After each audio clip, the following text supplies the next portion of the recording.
that traffic. Yes. Dan's done a ton of laps. Oh, just killing me. So So I'm this dealing is with his that turn to tonight. watch me.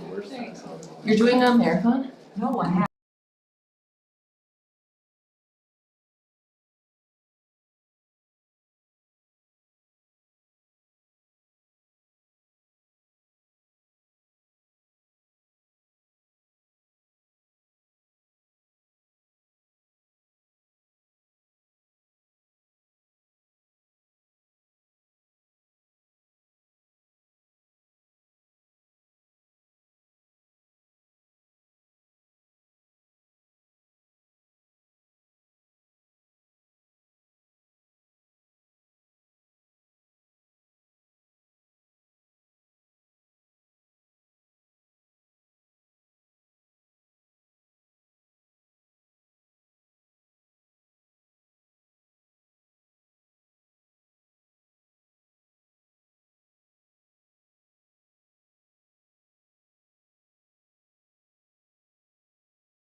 Anything.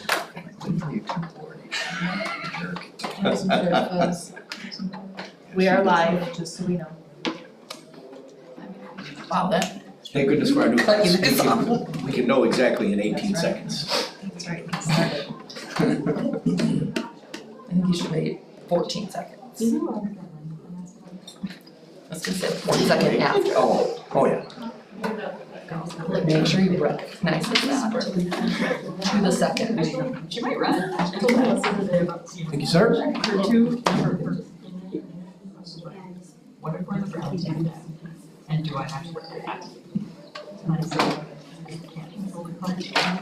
Right. Okay. It is 6:30 p.m. Let's call the meeting to order.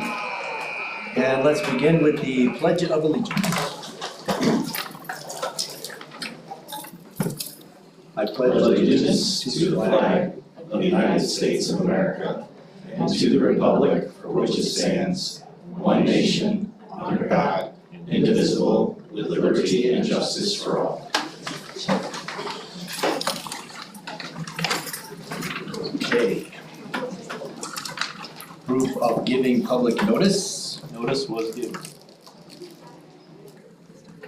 There is no item number 4 tonight because all board members are in attendance. All right, for public comment, just to confirm, Mallory, you're going to do it at the presentation? That's all it is. Okay, I just wanted to make sure if you wanted to Yeah. say something. Nope, just presentation. All right, then we have only attendance, so no public comment.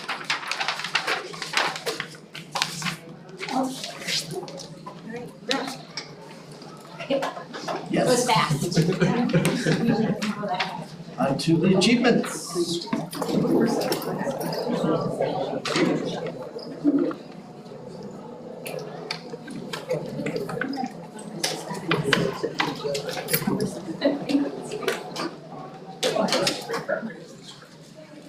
Technically still, but it's not. Yeah. So it's not breaking. I'm not breaking statute. Not really.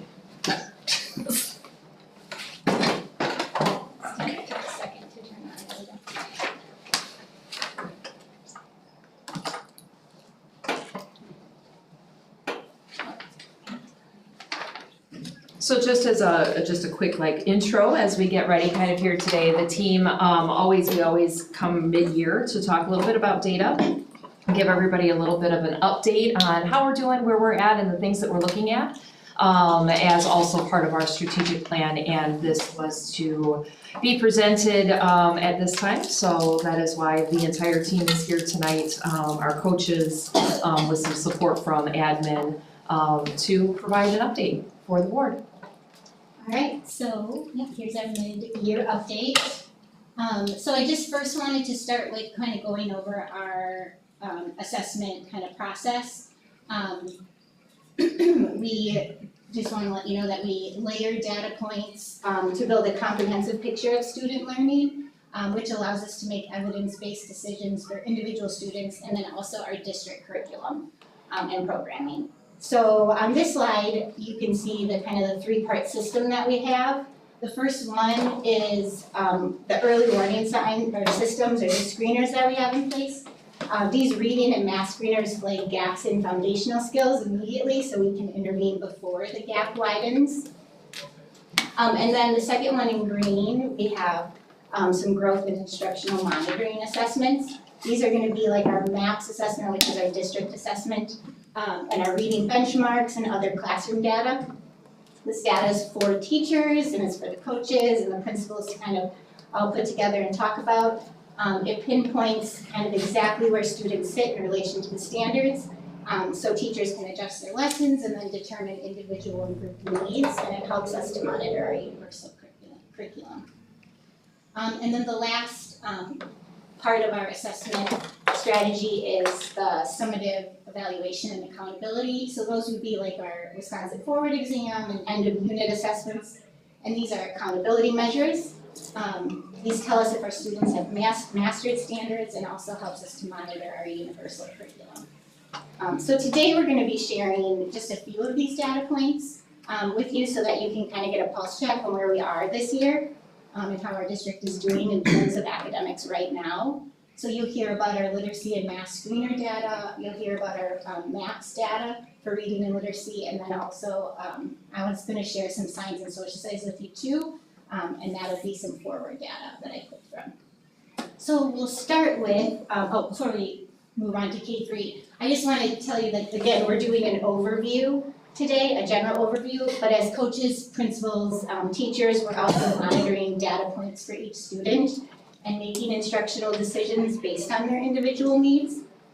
So these are just two examples that kind of, you can see how we kind of track them throughout the year.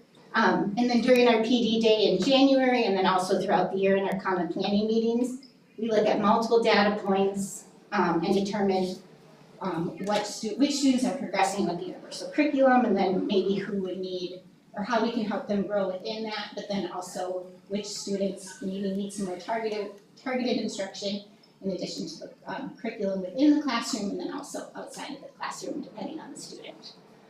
So again, overview today, but we do this throughout the year. All right, so we'll start with Lisa and K3 data. Literacy. So what we wanted to show you, wanted to show you how we kind of look at and analyze the data in K3. The first thing we do is analyze isolated skill data. When thinking about the structured literacy, we look at the reading strands from Scarborough's reading rope. And then once we pinpoint those things down, we look to see how those things are happening in action. So we look at how kids are using those strands in connected text, when they're spelling and when they're writing. Then we analyze any mismatch between the isolated skills and what we're seeing in context. And we determine areas of greatest needs, and during common planning, I work with the teachers, and so does Heather and Dave, to kind of build some small group instruction or change whole group instruction so that we can match those needs. And then we go and do that instruction and we keep doing the circle over and over again. So we're going to take a look at our reading readiness screener. The reading readiness screener is part of Act 20. It's given 3 times a year in grades K through 3. It's given twice a year in 4K.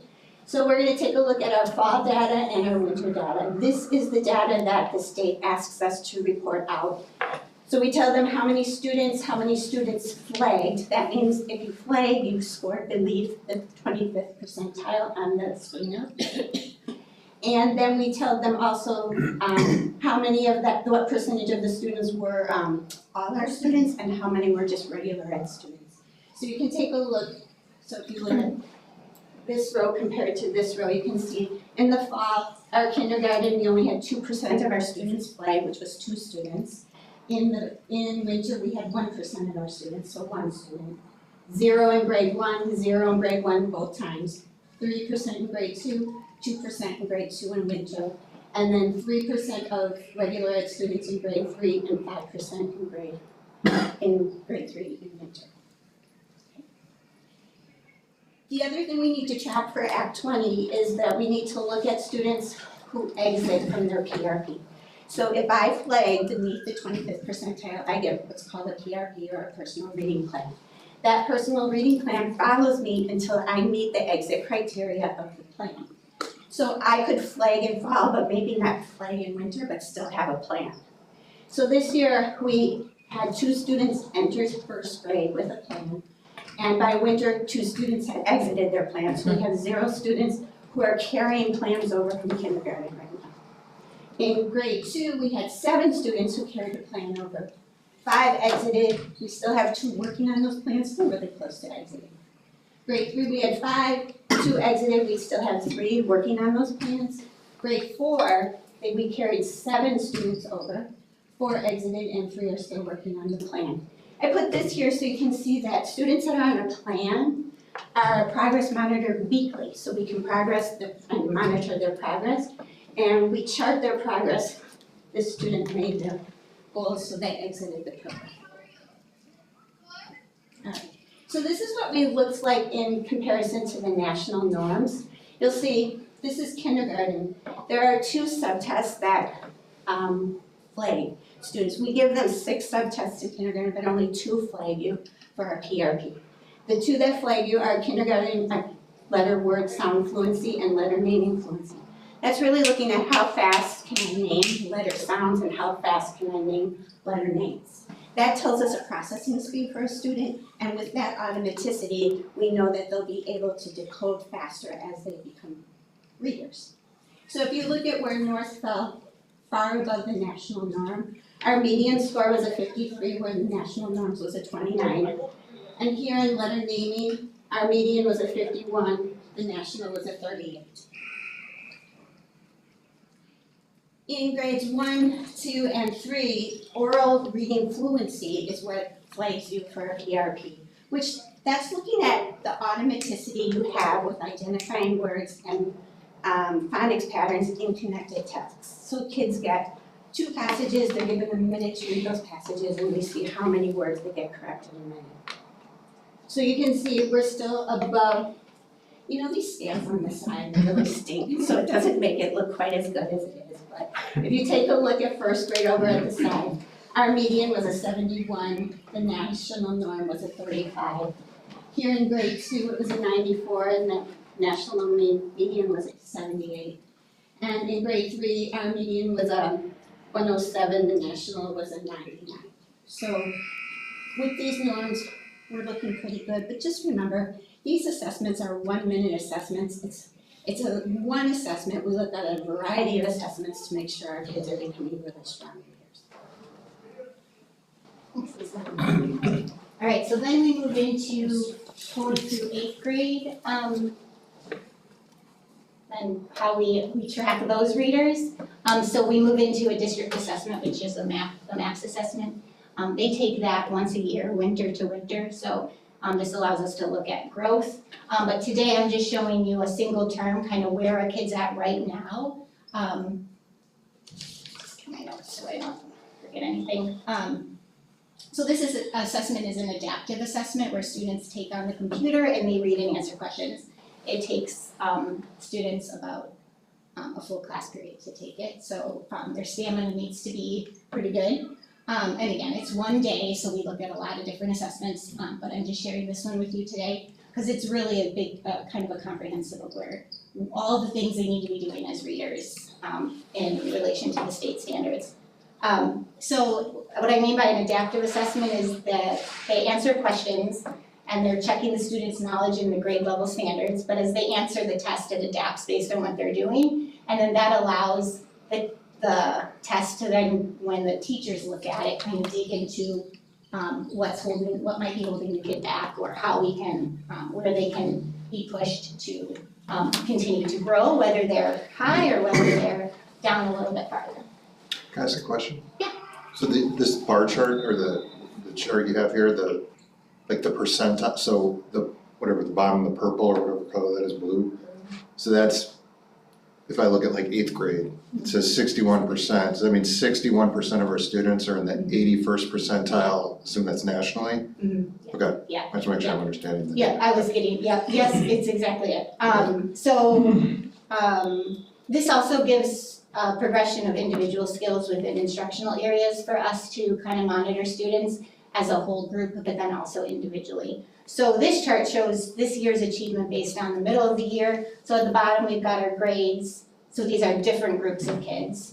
The blue is 81st percentile or higher.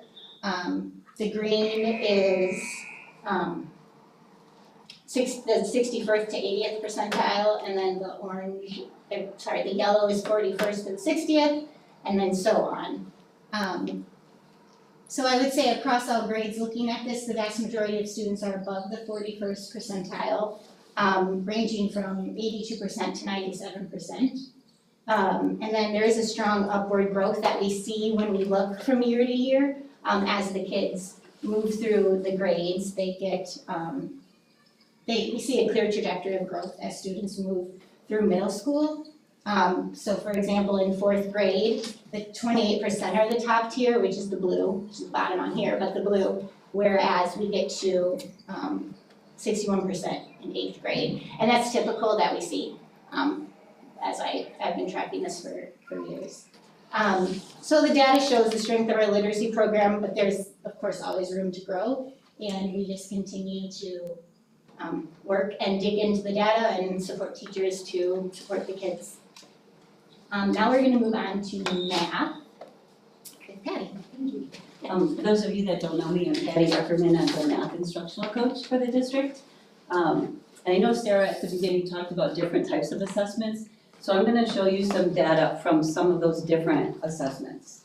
So if we look at kindergarten up on the right, the top right up there, so we do a universal screener for number sense for all of our kindergartners when they come in the fall, and then we do one in the winter. So you can see the blue there is the number of kids that scored 80 to 100%. So the bar on the left is fall, and then the second bar is winter. Fall is mainly just kindergarten readiness. Are they ready? Are they ready for the learning that's in our curriculum? So then we fall down just a little bit. We still have 90% of our kids in the 80 to 100% in the winter. But the good thing is we look at these other kids that are maybe in the green and the yellow, and we can catch it really quick. And they can work with our interventionists. They can work in small groups with the teacher to try and fill those gaps right away so that they don't fall behind. So then we do an end of the year assessment with kindergarten based on standards that we can correlate with that. So then we go to 1st grade. 1st grade, we don't do the universal screener for all of our students. We're looking at doing that for 1st and 2nd grade, but right now we don't. We're just monitoring in the classroom. But we do have this end of year assessment I want to talk about for grade 1, and we do it for all the grades, K through 8. We do an end of year. And what we've done is we've pulled out the early numeracy standards. And you probably can't see this, but the first one is verbal counting. Then we have adding and subtracting within 20, adding within 100 and subtracting tens. So we picked out the most important ones, and the blue columns are the students that got all of them right within that standard. So you can see we're really, really strong here. But then we look at the green, they got partial. Maybe they got the addition, but they didn't get the subtraction. And then we have some very small, 2 students here in the yellow, 0 in this one. And these students, they may have alternative math goals, or we may be working with them on interventions. But this is great data for us. This also tells us, like, this strand, maybe we need to work a little bit more on fluency, so we'll do that next year, or maybe in summer school. And this, again, helps us, these kids that are maybe here and here, maybe we pull them out in second grade, and we do the screener with them to see if there's some more gaps. So that's an end of the year assessment. So then second grade, they get the end of the year assessment, but we also start doing the math test with them. So it's the first time they've had a computerized test. So, and we like to see how they do when they're leaving north and going to south. So this is their first math test. This is second grade from last year, so our current third grade. You can see 27% of our kids were greater than the 80th percentile, 40% 61 to 80, 19% are in that kind of bubble. They're approaching or they're just over. So these are kids we're gonna watch. Maybe they just need a little extra practice. Maybe they need some small group work. And then these are some kids that maybe we're gonna look at for interventions. Maybe they have alternative math goals. But this gives us great data to look at, like, and we also look at it by instruction, like what strands are they lower in? So that's kindergarten through second grade. So now I'm going to jump to 3rd through 8th grade. So in 3rd through 8th grade, we take the math test. So this is current. We took this just just a month ago. So this is really current data. So again, the blue is 81 percentile and up, green 61 to 80, yellow 41 to 60, gold 21 to 40 for orange, and red 1 to 20%. So when we looked at this in January, and then we correlated it with what have we taught and what haven't we taught.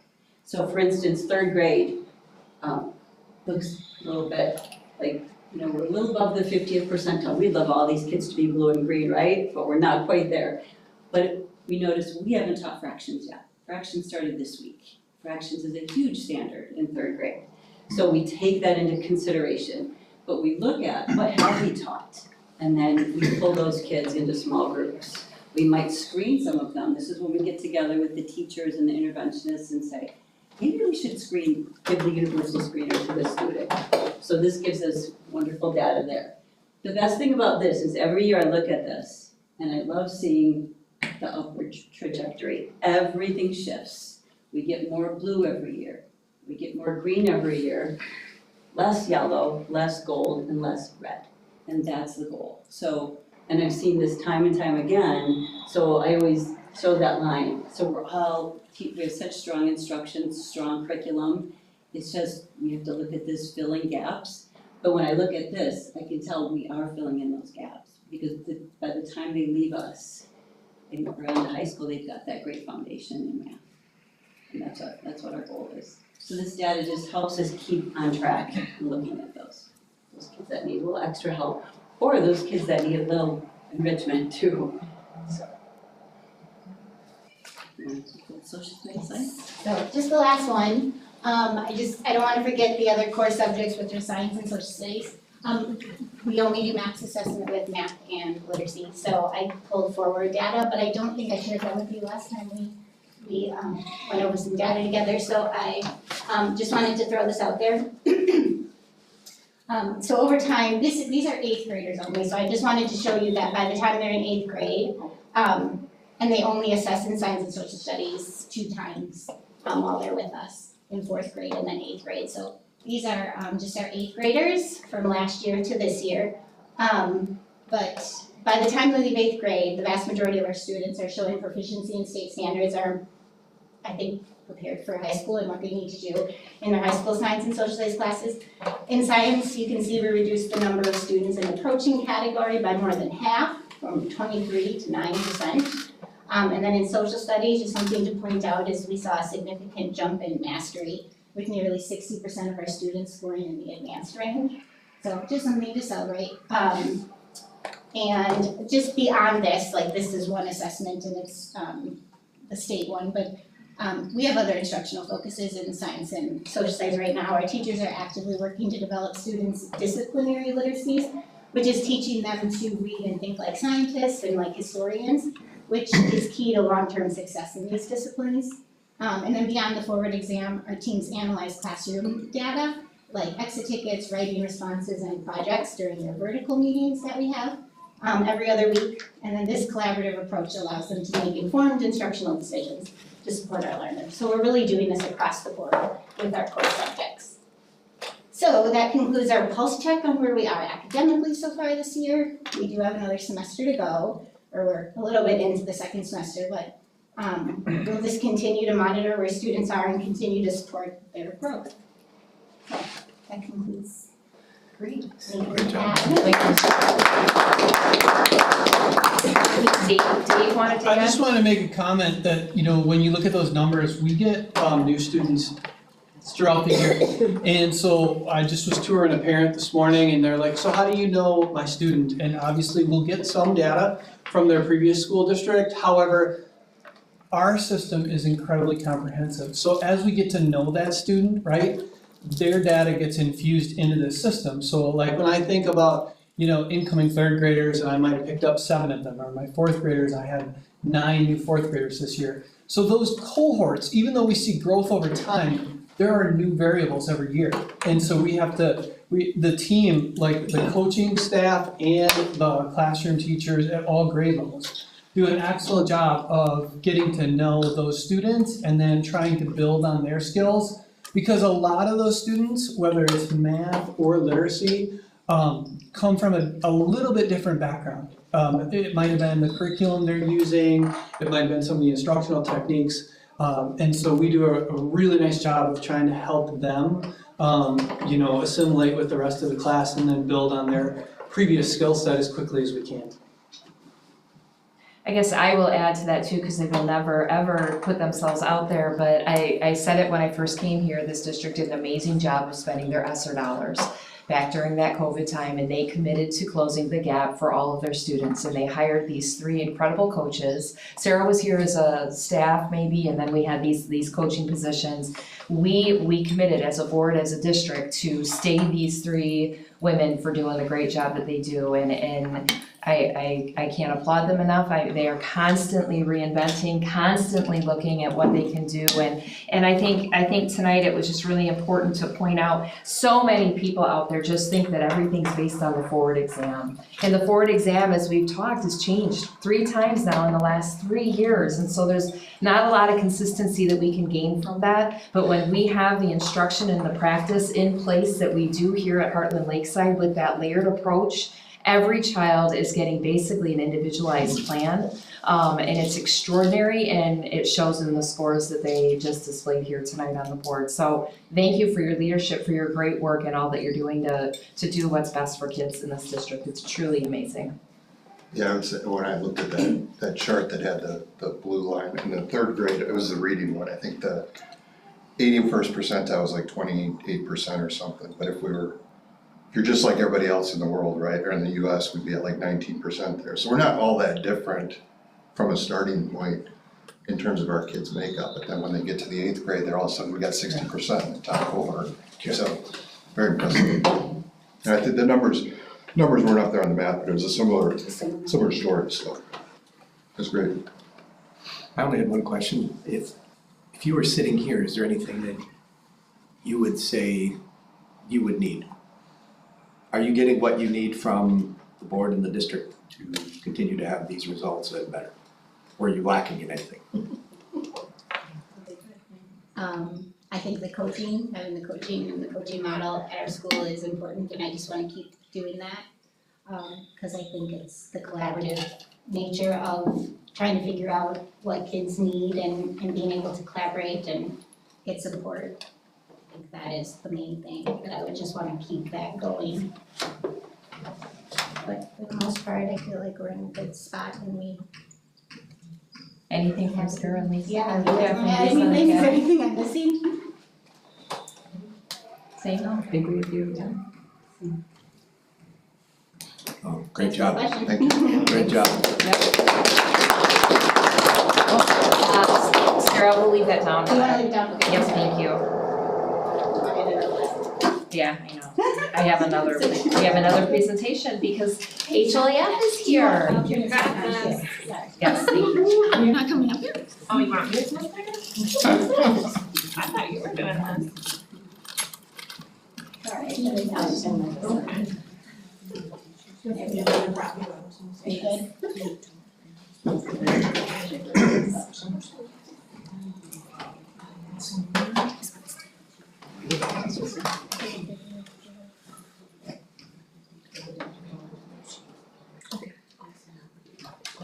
There we go. Just click off. You can just start that, that's fine. That first one was just the placeholder. There you go. Okay, we are part of Hartland-Lakeside Education Foundation. Thank you for having us and letting us present for the busy stuff that we've been doing over the past year. We have 4 of our 6 board members here. I'm Mallory, Cecilia, Becca, and then Morgan is also on our HLAF board, and then we have 2 other members. One of the first things that you might have noticed for this year as opposed to last year is that we kind of had a rebranding of our logo, and that was kind of Becca's brainchild. If you could go to the next screen. We wanted to kind of show more about how all of these entities come together and blue plus yellow equals green. So that's kind of why we made the different gradient portion of our logo with still the same HLAF. You know, the next one. We also made little postcards this year that we've been kind of handing out at all of our events and activities so people can see who we are, what we do, and how we do it. We're a nonprofit that partners with Hartland-Lakeside District. Our 3 main kind of pillars are promoting connection and unity through school and community events, which is my favorite part. Supporting our teachers through staff and district through volunteerism, and enriching education through the awarding of grants. As I said before, we're 100% volunteer run, so even though there's the 6 of us on the board, we do have a lot of support in the way of volunteers, and I'll talk about that a little later. But we're always looking for new help for doing our monthly events, donations, ideas, all of it. And we were busy this year. School and community events. Becca created our calendar that every family receives at conferences. We do our popcorn and spirit days every month. We do dining nights almost monthly. We give Hartland-Lakeside School District night shirts to all the 5K students, and then here is all the stuff that we have done or are planning. I'll go into kind of a little bit more detail about not each of these, but some of the bigger ones on the next slide. You'll notice that unfortunately we had to cancel our family movie night for February. We were just 6 people, and we've got a lot of other stuff coming up and that we have done. But we're excited for the new things that are coming, and we're hoping that next year we can still do the family movie night. Next. Here's some of our school and community event feedback. The Hartland Street Dance was a new thing that we did this year. Last year we joined the Hartland Chamber of Commerce. There's been a big push with the chamber to include more nonprofits, and so we joined. They invited us to go to the Hartland Street Dance this year, so we just had a little booth. We did little temporary tattoos, and it was this whole like family thing. Like a family area. Yeah, it was super fun. Some kids just, there's a bounce house, popcorn, kids just ran everywhere. Back to school bash, which is one of the things that I coordinate, was super awesome this year. We moved it from one of the schools to Dixon, so we had a bigger space. We had the beer garden, we had food trucks this year. We got bathrooms. We had bathrooms. Which was oops. And one of the food trucks, Rendezvous Shaved Ice, donated $50, which was 10% of their profits from the event back to us. The other food truck said they were going to. And then the Scholastic Book Fair this year, we did something different. Missy was one of the people leading that. She's another board member. but we kept the book fair open during conferences, which was really cool because then the parents and students could come and do the shopping. It was also very interesting because parents would be like, oh, my kid had $50 on their e-wallet. They said they didn't buy anything, and then they open their backpack and they're like, oh, and then there's the kid standing there with 3 more books, so. We're reading. But there's some of the numbers. We spent a little over $4,600 of the Scholastic dollars, which is kind of like the money we give back from Scholastic. Yeah, it's kind of like they take their cut and then they give us a certain dollar amount for each book or dollar spent. Yeah. And then like we can cash that out. And it's like less of the amount. If we use the Scholastic dollars to buy books, it's a much higher amount, so we use that to do teacher books, book fairy, and also the vending machine at North, so. So for over $4,600 of the Scholastic dollars went to South Teacher Books, North Teacher Books, the North Book Fairy, which is for some kids that maybe don't have those funds, and then our book vending machine at North. The trunk or treat party is another one that I plan that I really, really love.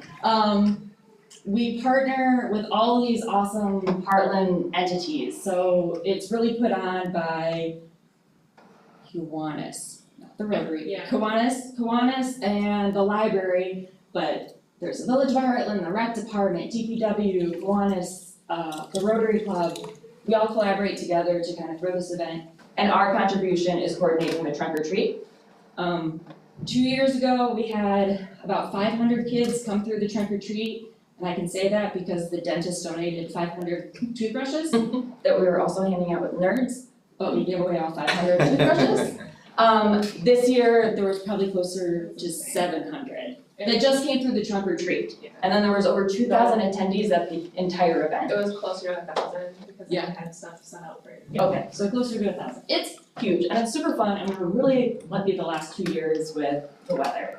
And it's a great way to like kind of headline Hartland-Lakeside with all these other Heartland things. And previously that had been the Halloween carnival, so I don't know if you guys remember the Halloween carnival. We had kind of, the year that I started maybe, I don't remember, this was like 3 years ago. It would be like at the Heartland North, parking lot and just kind of the trunk or treat. There wasn't too much outside of that, like there's some things like you could buy a little food and stuff like that. So this has, with Mal taking it over, this has like snowballed into this really amazing thing for the whole community, which is awesome. Yeah, it's awesome. And last year what happened was we scheduled trunk or treat the same day they were gonna have a pumpkin party. We were like, let's do it together. Well, this was an accident, guess what? And then after the last one, I said, so you're doing trunk or treat again next year? And I was like, I guess, sure. Yeah, so it's always super, super, super fun. The Merry Market, do you wanna mention that one? So we did Merry Market this year. It was a craft fair. I was gonna be really happy with 20 vendors and like 200 people coming through. Lake Country loves a craft fair. There's not too much that can be said about that. We had 80 vendors, over 500 attendees. People were leaving, like the vendors were packing up and they were like, what date is this next year? So that always signals to me that the vendors are making money. We charge them for the spot and then we charge to get in. Yeah, we charge to get in. 12 and under was free. And 12 and under, yeah. And so, we also had one of the first Santas in the area. Santa rode his motorcycle to us, so that was really special. We didn't sell that. And so a lot of people brought their kids because it was a free to cheap event, that they could get pictures with Santa, like before. Yeah, there were it gets kids that were really coming in crazy. and they were like, we are here for Santa. Where's Where is Santa? he? I had to make announcements to find him. But also, that was like our last really, really nice day of November, so I think we probably would have had more attendees if people weren't outside trying to get rid of all their leaves that day. We also had, we opened up for vendors to kids in the area, Oh, yeah. so like kids in the school district. We gave them a very discounted fee and allowed them to come in and sell as vendors, which I love, like kids using their business, like That was really cute. entrepreneur kind of stuff. And we did have between 4 and 6 kids. And they had really cute ideas. Oh, I think and we had closer to 8, because we had some pair with their parents. we had between 4 and 8, and they were very cute and they did really well and they were so sweet. Like people would come up and they were like, "How can I help you?" And some of them were like, 5th graders. So it's really cute to see. But yeah, so we'll be doing that again next year. And then the holiday shop is always super popular. We can only do it for Hartland South because it's a lot of work. But everything that we sell there is under $10. Everything's under retail, nothing is sold above $10. And we were also able to provide $240 to students who didn't have funds to ensure everyone could participate. And we worked with the principal and some advisors to figure out who those kids were. So they didn't even know that they were getting that money. And everybody kind of just, it was just a very equal, everybody got to go shopping, and apparently mugs are very, very popular, as well as candles, so. Morgan has the head on that, and when I tell you we could not do it without her, she truly is amazing, and make sure that the kids are able to get something for their brother or their sister, and Their kids, their dog, their cat. I mean, it's really amazing to see the kids come in with kind of that spirit of giving, which the first time I volunteered I really wasn't expecting, but they truly are thinking about others and what would my dad like for Christmas? It's just really sweet. So I remember doing this in elementary school, and I remember being at a company that came in and had a lot of crappy kind of trinkets, and this is not that. Morgan put so much time and effort. Squishmallows, Legos. Yeah. And it's popular. I know the school is kind of well, this is really a thing every year, but it is a big fundraiser for us, and the kids just love it. And then the last one that we've already done is Family Bingo Night, which was another one of my things, because I remember always having Family Bingo Night when I was in school, and it made me so happy. I was gonna be happy if we had 20 people there. We had about 120 from all of the schools. It's pretty notorious that the elementary school kids come to our events because, middle schoolers. But we had middle schoolers, we had full families, we had just a parent, it was awesome. We had a bunch of different donations for prizes. Extra recesses and lunch are always very popular, thank you. But yeah, it was, made me very happy. Next week. Popcorn Spirit Days here are just the days that we do it. We have volunteers that come on and make popcorn for all the kids at Hartland North and Hartland South. And there's always some fun day associated with it. And then another one of our fundraising things is dining nights. We're almost monthly. We have a partnership with one of the local restaurants where a portion of our sales are donated to HLSD. I don't know what March is yet. We have a volunteer working on those. Next. We also do teacher appreciation themes. Try to do them every month, but these are some of our topics. So September we did the trail mix bar. October was pumpkin spice or apple nice. November, the Elegant Farmer Pies is a fundraiser that we do, and then people can choose to purchase a pie for the teachers. So we take those pies, and if we don't have enough, then HLSD purchase the pies, So we can give them to all the teachers at all the lounges. So we have enough so all the teachers can have a piece of pie before they go for break. I would love to give them each a pie, and maybe that's something we can strive for. But so we're baking 10 pies at home and bringing them here so that the teachers can have just something nice. But not caramel apple next year. Not caramel apple, That was hard. that was a disaster.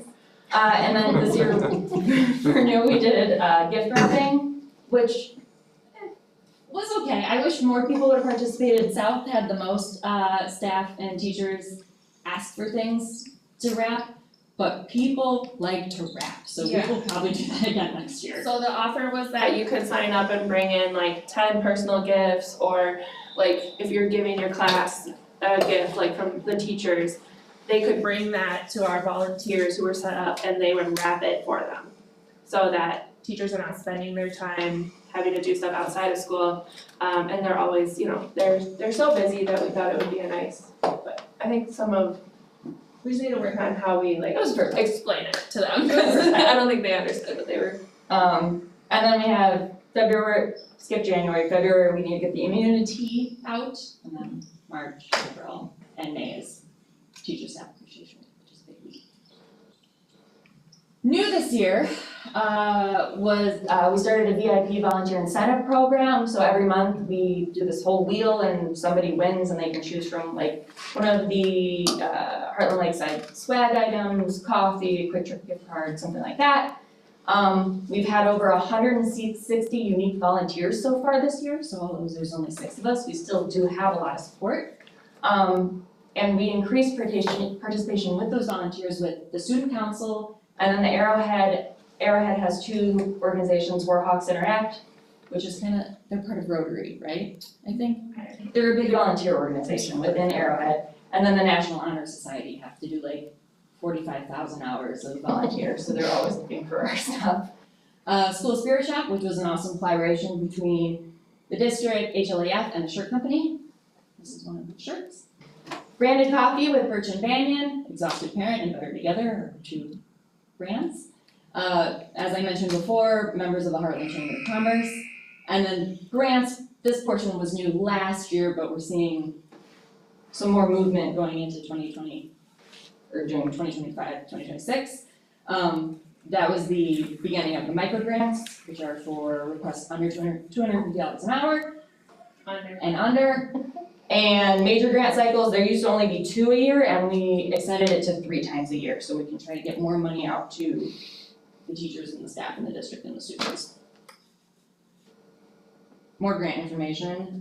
So our current board is pretty young. I think Morgan and Cecilia are the longest with maybe 2.5 to 3 years. Ish on the board. I've only been there for 1.5 years, but when we came in, we're very grateful to inherit a strong financial foundation from prior boards. And part of that, we're now able to offer those micro grants, which are monthly, and the major grants, which we can do 3 times a year.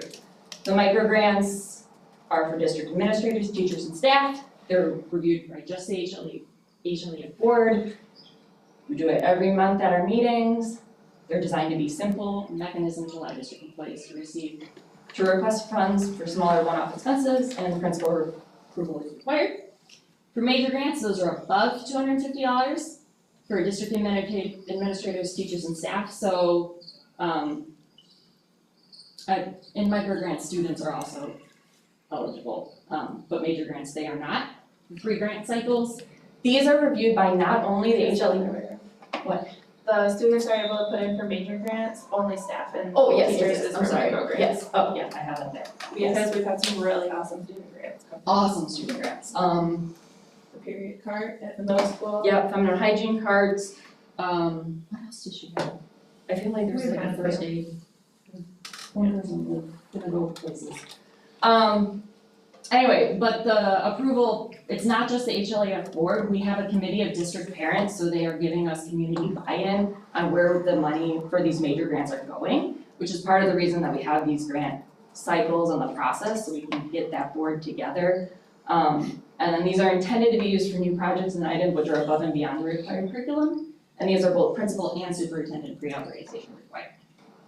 Next. Can you just help clarify really quick, just because this is broadcast, one thing that comes up a lot is that why isn't the district paying for these curriculum things and paying for, why is HLEF doing that? And so I just want to be able to clarify that if it's above and beyond our curriculum, and it's like recently the chomp sauce. Yeah. The chomp sauce, adorable, amazing, but that, the teachers, if they want something extra that is supporting our curriculum, then they'll ask, and I'll be like, yeah, sure, because they've got all, money to spend on those items, and they're things that I would have to weigh out, we would have to weigh out as a team, but if they're willing to purchase those, I just don't want the misnomer out there that the district's not paying for them, we're not taking care of it, Like the storybook walk as well. Right. Yeah, That's these a are huge- things that weren't considered when curriculums were being created with the budgets, or it's like, oh my gosh, there's this really cool new unit or new opportunity we could do,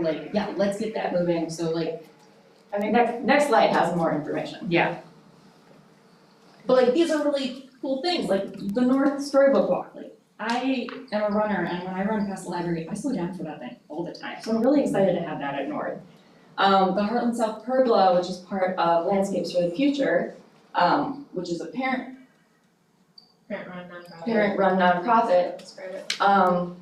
doing the pergola out south, which will also be a place for outdoor education. Whiteboards for 6th grade math, because they just can't use their whiteboards, they get used, right? The chomp saws, Cole's Wild Theater performance, like, just really cool stuff, like. Monarch Butterflies Unit. Maybe Fourth grade. Yeah, so far this year, we've awarded $23,481.50. Yes.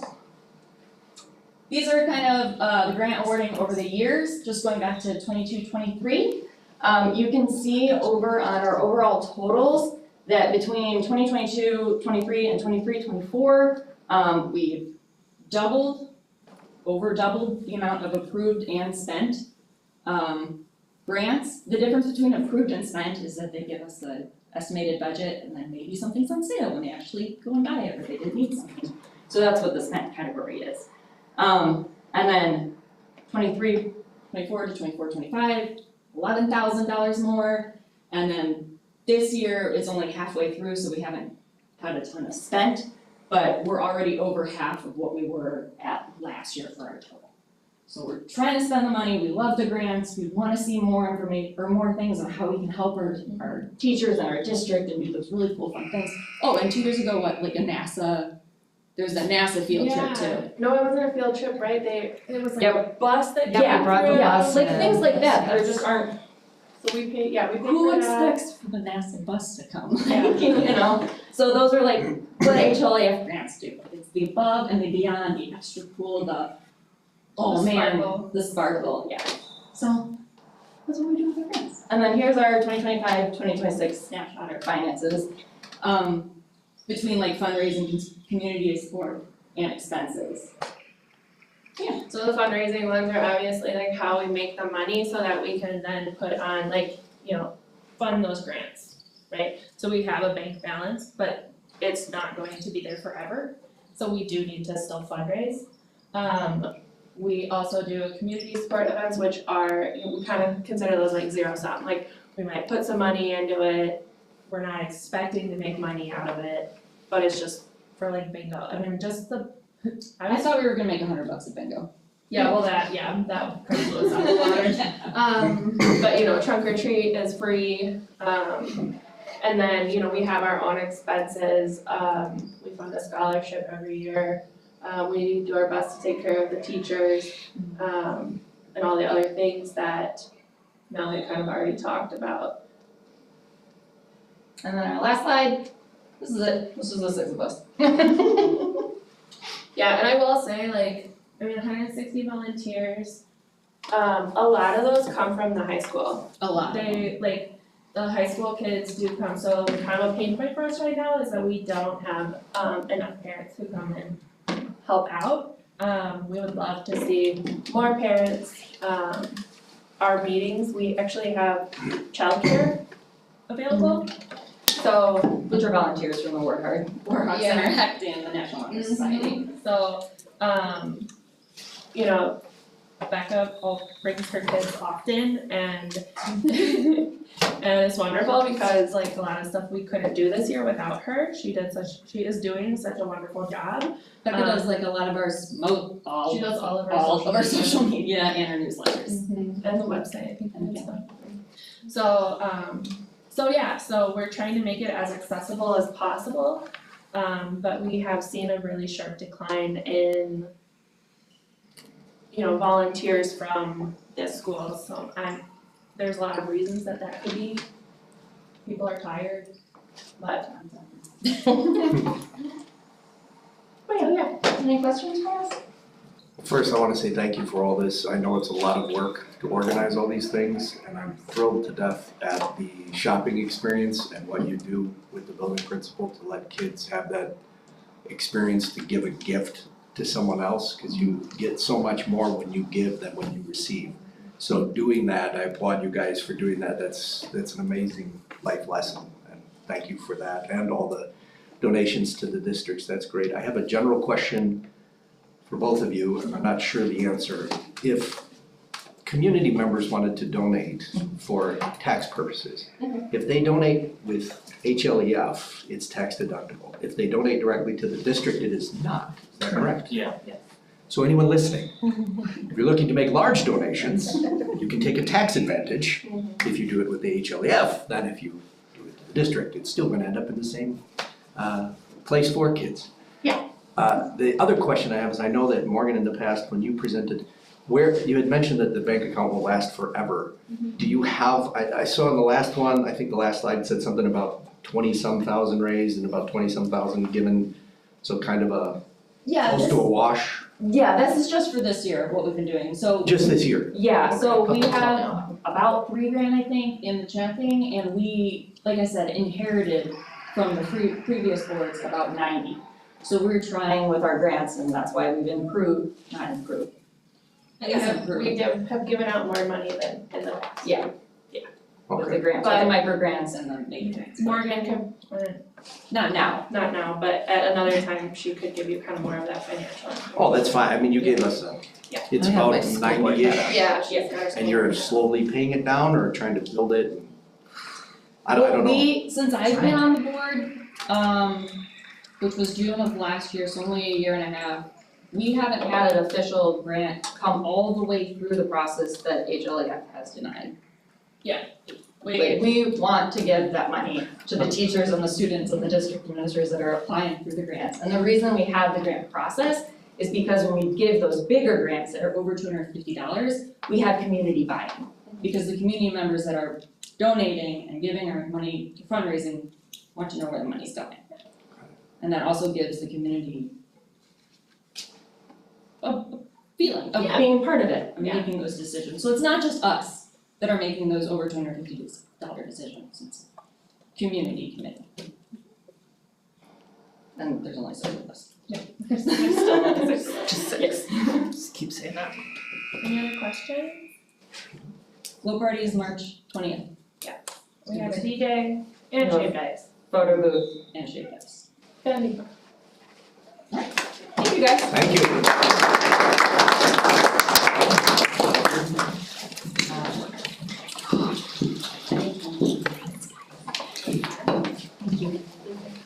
Have a good night. Thank you guys. Thank you guys. Thank you. Stay. Make her leave. Jeez, maybe she Have wanted to stay. Be here till Yeah, you stay.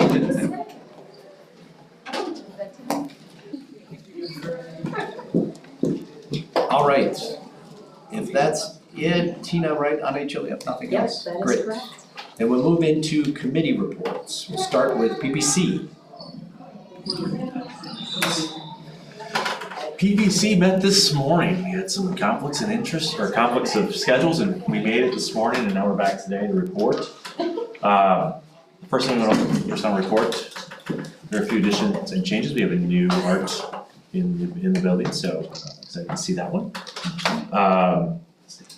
So with that, we briefly went over those changes that were there.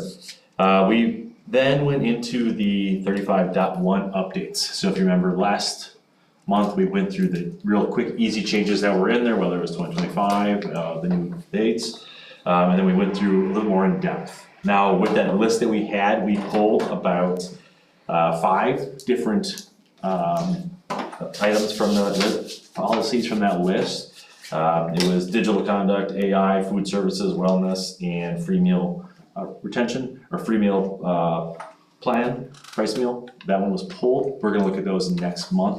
They still need to be gone through by either IT or business services, so they're working through those.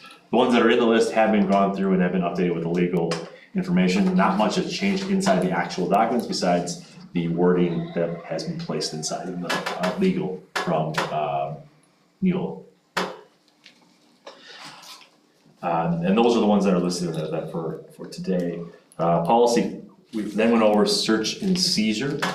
This is policy 5771. The reason we went through this is because of the recent incident in Kenosha.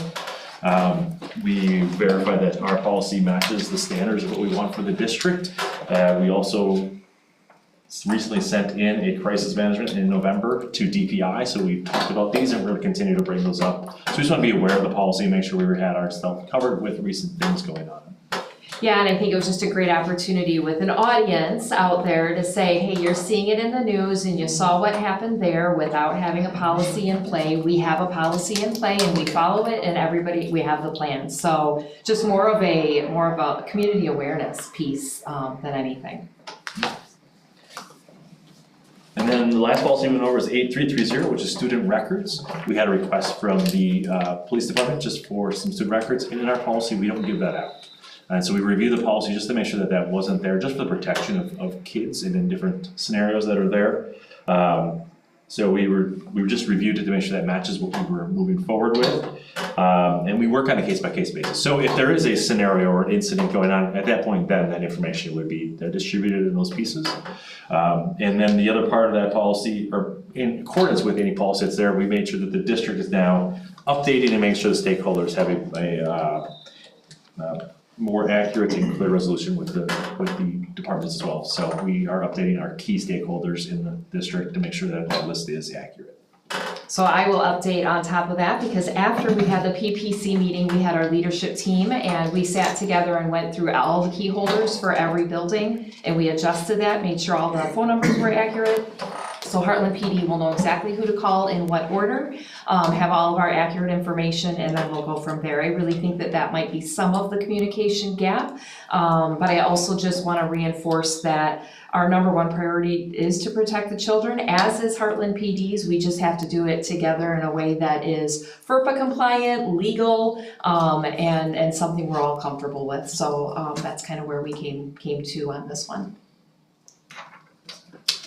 And that was the extent of that agenda. All right, thank you, very good. So you had this one, and Tina, you had the listed in this piece. Do you want to have that vote for here? Because it wasn't in the consent. Which one? The updates is sitting in this, it's not in the actual consent, it's in this piece. Yeah, I can be voted on now here within that. I don't think we can. No? There's not an agenda item for a vote, so I don't think we can. Huh, well, we'll add it to the next one. Perfect. The only thing that I wanted to add is we pulled those 5 out, and I just want to go back to the AI portion of it. It was a bunch of legal added to AI. We still have a little AI policy of what that is. We're gonna expand with it. We're gonna bring it back to the board next month to be able to look at and at least digest, and then hopefully go forward on a following month after that. So we're not trying to rush it out by any means. We just wanna make sure we protect it. We still have that protection that's there, and we continue to add that going forward. And I'll add, review. yeah, and I'll add to that one too, is that our staff really are mindful about that rollout. We continue to meet on a regular basis, and our team is just like, you know, the practice of teaching, the art of teaching, you know, what are we using it for, what is appropriate at what ages, it really probably ought to be scaffolded out instead of like everybody all at once. And so they're being very mindful in their thoughts on rolling AI out, and I think that's the right thing to do for all people and their comfort levels. I think they're doing great work. What's their finger on the pulse as far as student utilization? Are they seeing an uptick or an interest level increase, or it's about the same as it was last year? I don't think there's a way for us to know that, primarily because we don't allow it in the building. So if they're using AI, they're doing it at home on their own devices. Right. So for us to be able to track that, I think that's probably one of our bigger concerns too, as far as, you know, rolling that out. I think we want to know and be able to answer that question. I think some of our staff can tell if a student is going home at night and utilizing AI, and I think those just become conferences.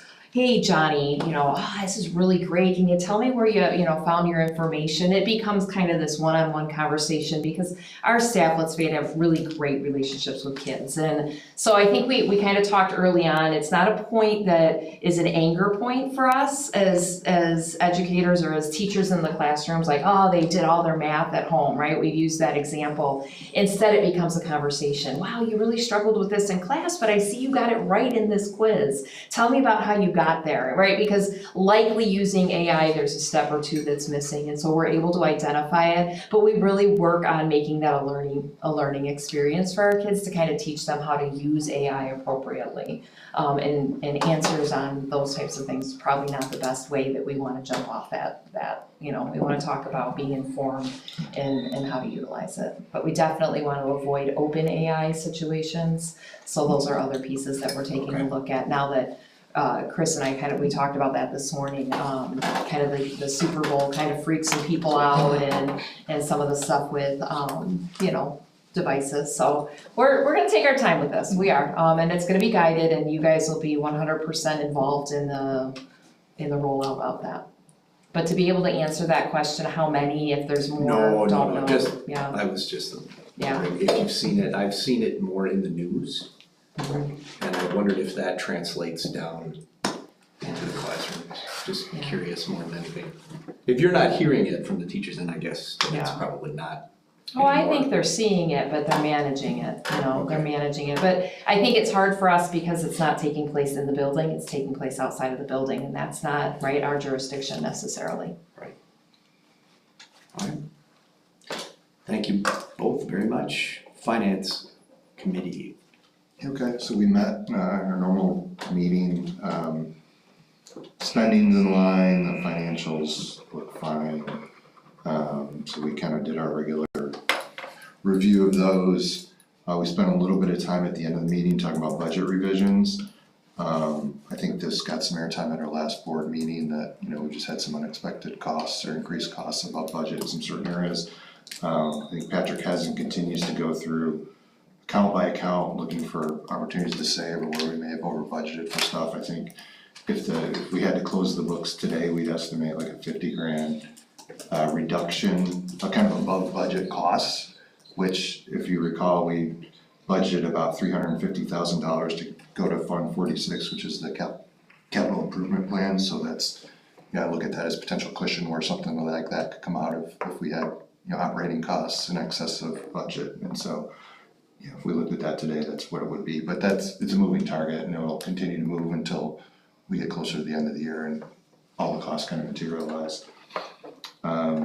We continue to learn that kitchen equipment is ridiculously expensive for commercial grade kitchens. So there's gonna be some kitchen repairs needed towards the end of the year, which are gonna be in the neighborhood of $30,000. We are having, this warmer weather, we'll be getting new parking lots at South and the middle school, and so I think they're going out to bid. And at North. Yeah, I can talk more about it though. Yeah, I think you're gonna talk about it in your piece. Yeah. That's fine. And we're getting some new carpeting in the library itself too, so we just kind of want to do those sorts of things, but everything else is good.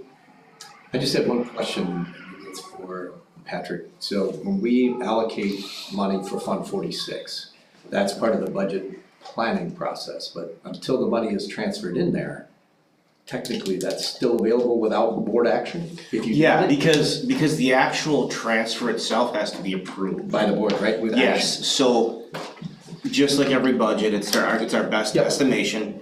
Okay. But I talked to the finance committee and I said, well, where do you think, if we need to reduce somewhere without impacting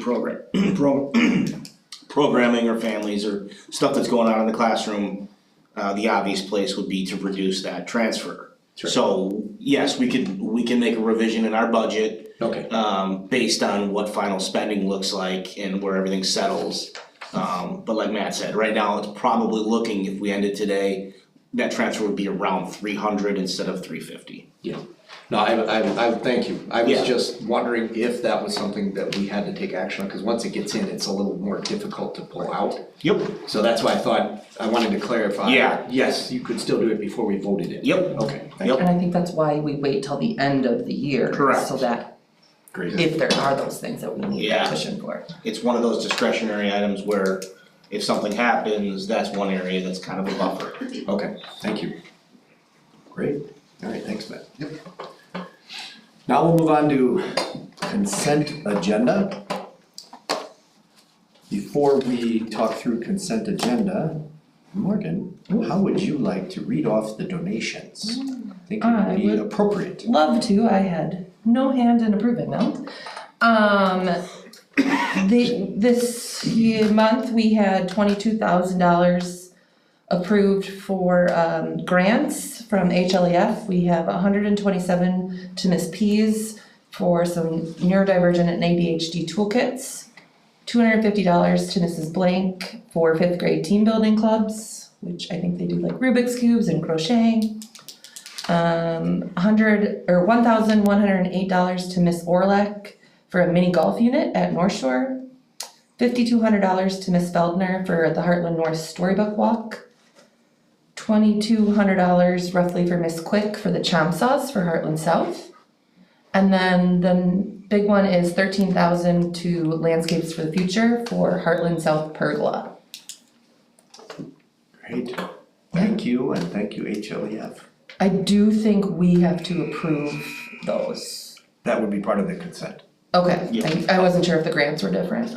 Unless, and that brings us to the next point, which is the consent agenda. Under the consent agenda rules, it allows us to approve a group of items rather than having independent decisions on each one.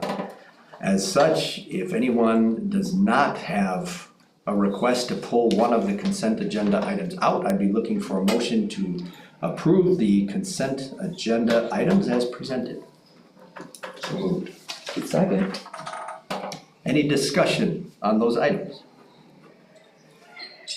All those in favor say aye. Aye. Opposed? Motion carries. Thank you. All right, on to new business. First one, transportation. I know you're gonna take away that one. The transportation contract, as we ever so gently inch more close to a resolution on all of this transportation conversation that we have had over the course of the last 2.5 years. I have in front of you tonight an agreement to dissolve the transportation cooperative with Arrowhead Union High School and Dousman at June 30th of 2028. This was part of the goal so that we could move away from it if need be. We did go out earlier for RFP this year just to have an idea of the cost. I will say from a cost perspective, it's certainly something we're going to have a conversation about based on our current, where we are right now. It's about a $200,000 increase, 150 to what we're doing right now, but it offers us the opportunity to set everything separate on our own. So that is one piece of this. There is also a piece of this that says that we may stay with all of the feeder schools and work out still a consortium, still an idea that will be on a tier 2 or tier 3 basis. And that, of course, as you know, the whole reason you do a consortium or you do this the way we did is to reduce costs. Because you're sharing all of those buses and the idea is to reduce the cost of busing. So as a district that would offer to that consortium the highest level of buying power, you would maybe consider thinking about how we fit into that calculation. If not, we know that we have the opportunity or the ability to go outside of that consortium and do our own bid. So those are the things, but first we have to get this signed. And it basically is an addendum that just basically dissolves our a dissolution of the agreement, remain in full force and effect through June 30th of 2028, and automatically dissolve and terminate on June 30th of 2028. Coinciding with the conclusion of the 2028-28 school year and the expiration of the current contract with the Dousman Transport Company. So that was one of the goals we had, and so I asked tonight, my recommendation is that we would sign off on the dissolution of this consortium agreement. To add to that, I wanted to clarify on some stuff. I mean, this gives us a lot of flexibility in 2 years to, as Tina said, this doesn't lock us into, I mean, I just don't want any confusion for people who are watching, this doesn't lock us into some $200,000 increase in transportation. Doesn't prohibit us from continuing to work with every other feeder school, but our hands were tied in that contract where Arrowhead basically dictates everything and we kind of get told what we can and can't do and what times we can and can't start with. And we've had a tremendously difficult time trying to get some really safety, student first changes incorporated, and this has been a tremendous fight. I think in 2 years when this thing goes up, maybe this whole collective doesn't make sense, but maybe there's 2 or 3 other feeder schools we could get with to get some of that same buying power, but get more control over our schedule. So I think I don't think anybody before Hartland started looking at this realized how messed up the situation was, how these contracts just continued to roll that were put in place 25 years ago. So I strongly urge us to get out of this thing. This is just us getting out, it's not the whole thing dissolving? All of the feeder schools, Oh. everybody, the feeder schools, all 8 of the districts will sign this contract. Oh, okay. Nice. I just wasn't sure. if that Yep, just all of us. we were. They wouldn't, Oh, that, fine. you can't in isolation do that because it's a 6603 agreement for all of us. Okay. So everybody has to sign out of it in order for it to happen. And if one person doesn't, And I think we all wanna. okay, I just wasn't sure. I assumed that you knew that people wanted to leave, but I wasn't sure I'm pretty sure everybody wants out of it at this point. there's after just what- one Yeah, no. holdout. Okay, cool. A motion to approve the transportation contract as presented. Second. All right, we have a motion on the floor to approve the transportation amendment as presented. Is there any discussion? If not, all those in favor say aye. Aye. Aye. All those opposed? Motion carries. We will take care of that after. Thank you. All right, next is the discussion regarding the transportation pay-to-ride program. Yeah, so you have a lot of information that has been shared. You've asked some really great questions. We've been able to provide a lot of feedback. I have asked Maureen to be here tonight. She's been here forever and has a lot of the background and the historical knowledge and is really the one that is the student data driving piece behind a lot of this transportation work. Though she just kind of took over in the last 2.5 years of all of it, though she has really been instrumental. So I have her here tonight as a resource to kind of help clarify. She has done an extraordinary amount of work to help clarify this going forward. So appreciate your work and being here this evening to help us out. On February 10th, Patrick and I worked together to create a memo to send out to you. You will recall 2 years ago, we recognized and realized through just some deep diving that we didn't have hazardous zones identified, but we were identifying some zones as hazardous. And we found that there was a equity piece in that we were charging some families a lot of money to ride the bus and other families no money to ride the bus. Some families were in hazardous zones, some were not in hazardous zones. And so it was quite a mess. And so we agreed that we would go through a process to have Waukesha County come out. And of course, none of this is district stuff, right? These are Waukesha County has to come out, assess all of the areas. Well, lo and behold, there were 2 subdivisions that were being allowed to ride the bus for free. And they are not hazardous zones because the district said they were hazardous zones and they were not identified as such. The district though, however, recognized that the contracts are messed up, we needed to figure this out. So the district said, you know what, we'll do this kind of in-between Band-Aid for a little while until we get the contracts figured out. And we were trying to balance out that big $700+ I don't even remember how much it was, $750 for some families, while others were paying $0. The board said, you know what, we're gonna flatten this whole thing out and we're gonna charge every student that's paid a ride $110 and we're gonna cap that at $330 per household. And so that was the decision that was made 2 years ago. And then we come to this next year after we had another incident with busing and Matt and Chris got involved, Hagelin got involved, and we started meeting with Dousman, and that's when we really started recognizing just how really messed up the contract was. So we again continued to try to work through it. We knew we weren't gonna be able to come to any kind of resolution for this school year. And so the board at that time said, we're gonna stay. We're gonna stay where we're at, that's stay put, not gonna do anything with that. We now have resolution to this contract. We now know that things are changing. I can tell you that we will see something different in our traveling, in our busing situation. We already know that we're gonna be able to get out of the contract in 2 years if everybody resolves to get rid of this. So now it's time to take a look at that Band-Aid and try to figure out what we wanna do. 4 options have been sent forward to this board to kind of have a conversation about it. I think there's a lot of things that go into this decision, some of which are board decisions and others of which are ops, right? They're operational decision making. So basically what we're looking at is a gamut of eliminating the pay to ride program completely. The district would continue pay to ride service entirely for families living within the 0 to 2 mile radius who are not otherwise eligible for transportation. Those people would be in hazardous zones. Please know that that is the law. 0 to 2 miles, no busing if you're not in a hazardous zone. Legally, there is no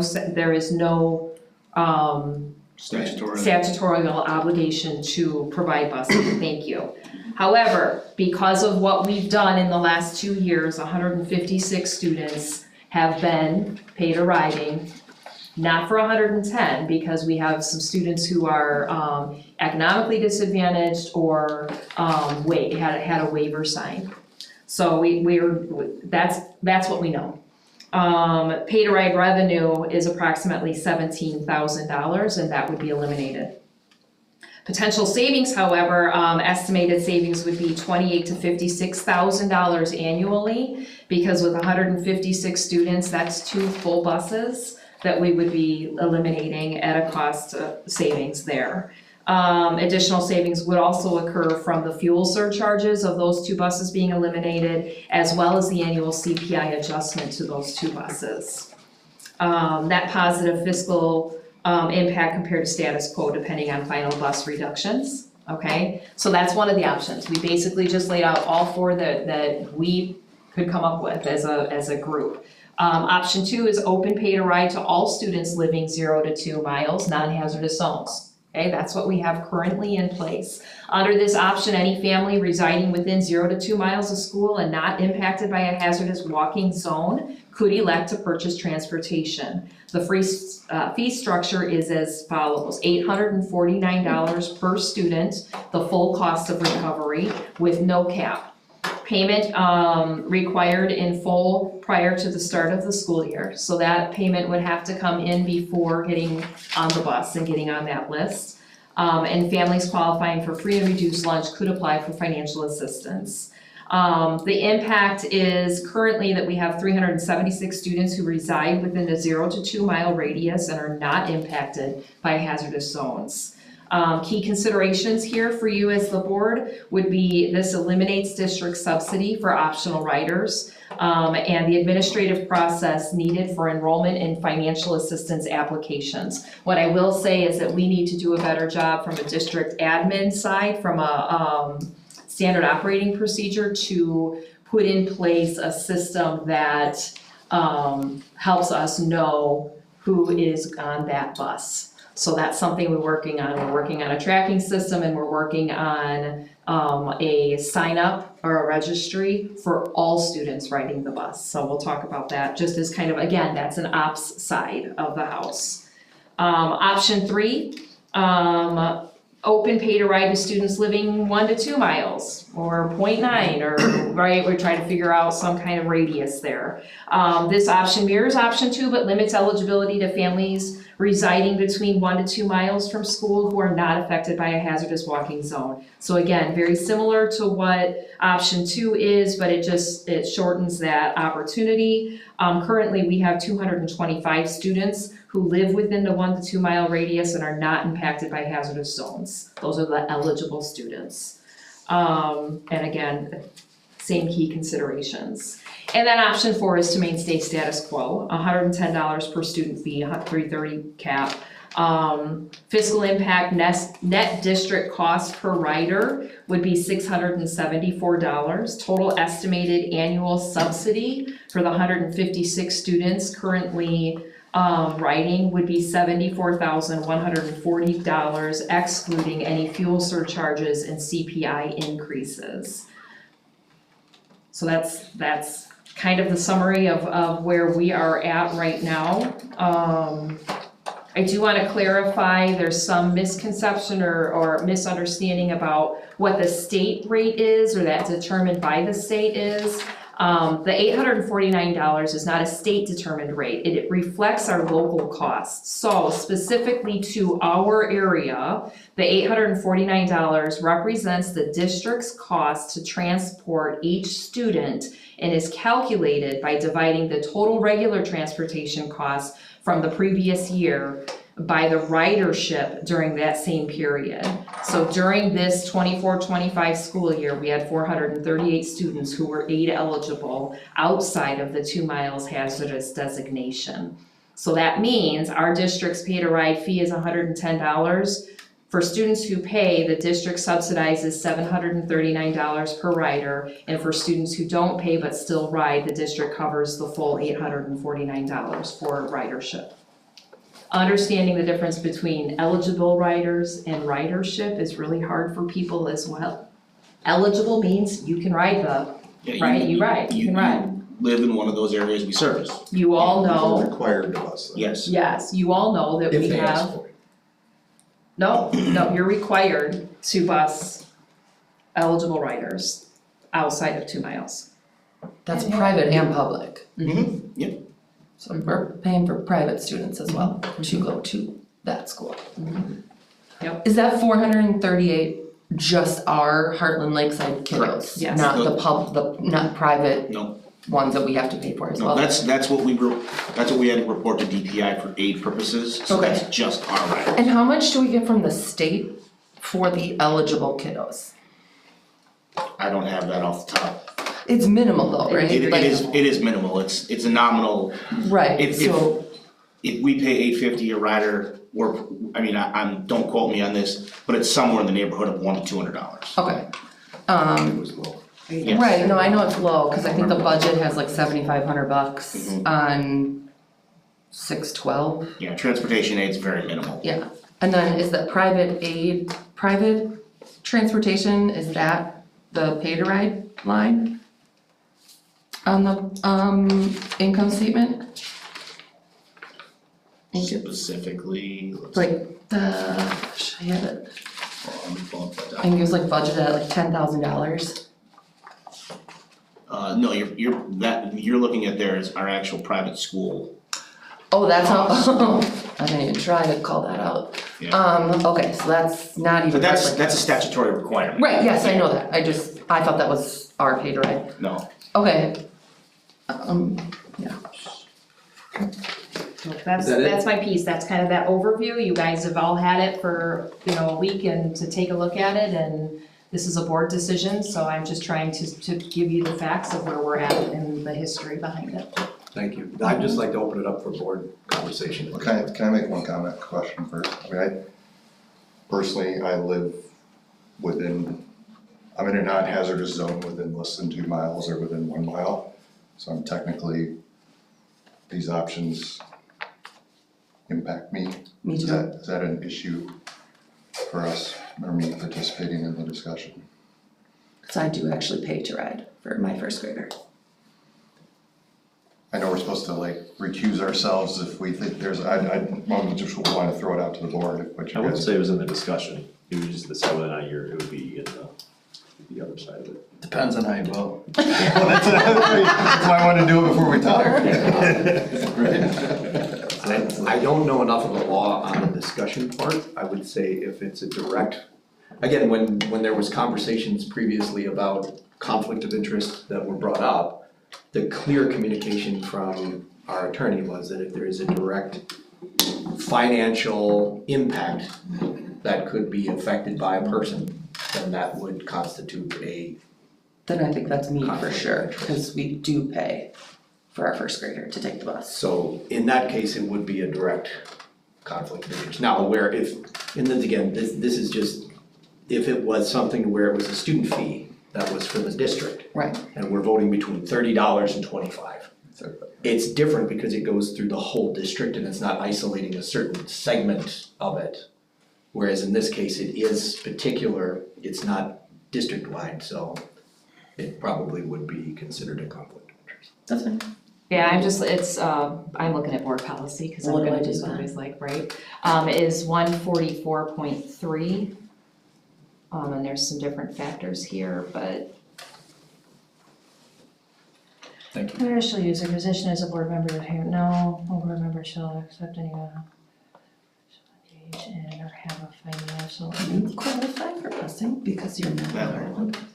So, based on what I'm reading here, no board member shall engage in or have a financial interest directly or indirectly in any activity that conflicts or raises a reasonable question of conflict with the board member's duties and responsibilities in the school system and as a public officer. Okay, well, I'll just, I guess the question that I would have is, you participate in the program as an active participant, you do not. You don't pay to ride, so I'm not sure. Well, and your kid wouldn't be affected by this because he's gonna be in 6. Yeah, he'll be a walker next year, regardless. well, I mean, theoretically, there- Well, I guess technically you there's could an pay to have him bused. Yeah, I mean, I don't, that's. I don't what care, guys you guys, do. I mean, I don't care either way. It's not an authoritative thing that I can make, this is more law and legal. My own personal opinion would be if you're taking direct advantage of the program and using it, then it's 100% a clear answer that it's a conflict. If you're not taking advantage of it, you're not utilizing it, it's more gray. So I would say it's not, but that's me. I'm not saying that in an official capacity, that's just my interpretation, but I'm definitely not an attorney. So what do I do then? Can I be in the conversation? From the recusal standpoint, it's probably safer not to participate in the discussion because it could be considered advocacy. So many questions. It could be considered advocacy for something. That's fine. I'll set it up. Do you want me to actually go, I'll just stay here and be quiet. Oh, I can't be quiet. So, well, let's just see where the conversation goes. When, I can share my opinion. I was here for the first year. Chris, you were here for the second year, where it was status quo. And then everybody else, Matt, you were here the second year as well. But my personal opinion is if you look at the state of affairs of districts in general financially, and you see what's on the horizon with rising costs and the uncertainty with the transportation program, and you consider that the district has already subsidized ridership for 2 years, the goal of the program, if we were to keep pay to ride, would be to afford the opportunity for families that really need it and to make sure that we have busing for kids that absolutely need it, either qualify for hazardous zone or outside of the 2 miles. And so I would say our position would be to make sure that this program is something that can be sustained for the future for the kids, so that we can continue to make sure the kids get here safe under those requirements.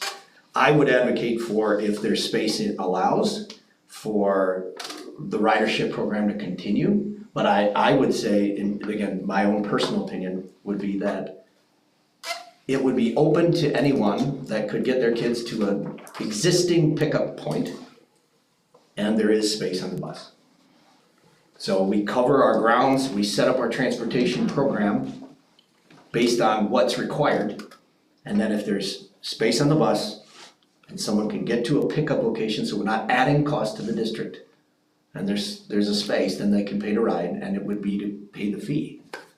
What fee? The cost to the district per student, so that it was Full recovery. the full recovery, the $849. Again, I don't see why the district would pay for Just want to be clear. and continue to subsidize. Again, that's my opinion, because again, we wanna make sure that the program stays solvent and that we have the finances to be able to sustain it long-term. Because if you look at the numbers that Tina shared, and you factor that over 5 years or 10 years, look at the math, I mean, that's easily a roof, holy smokes. But most of, sorry, I can't talk.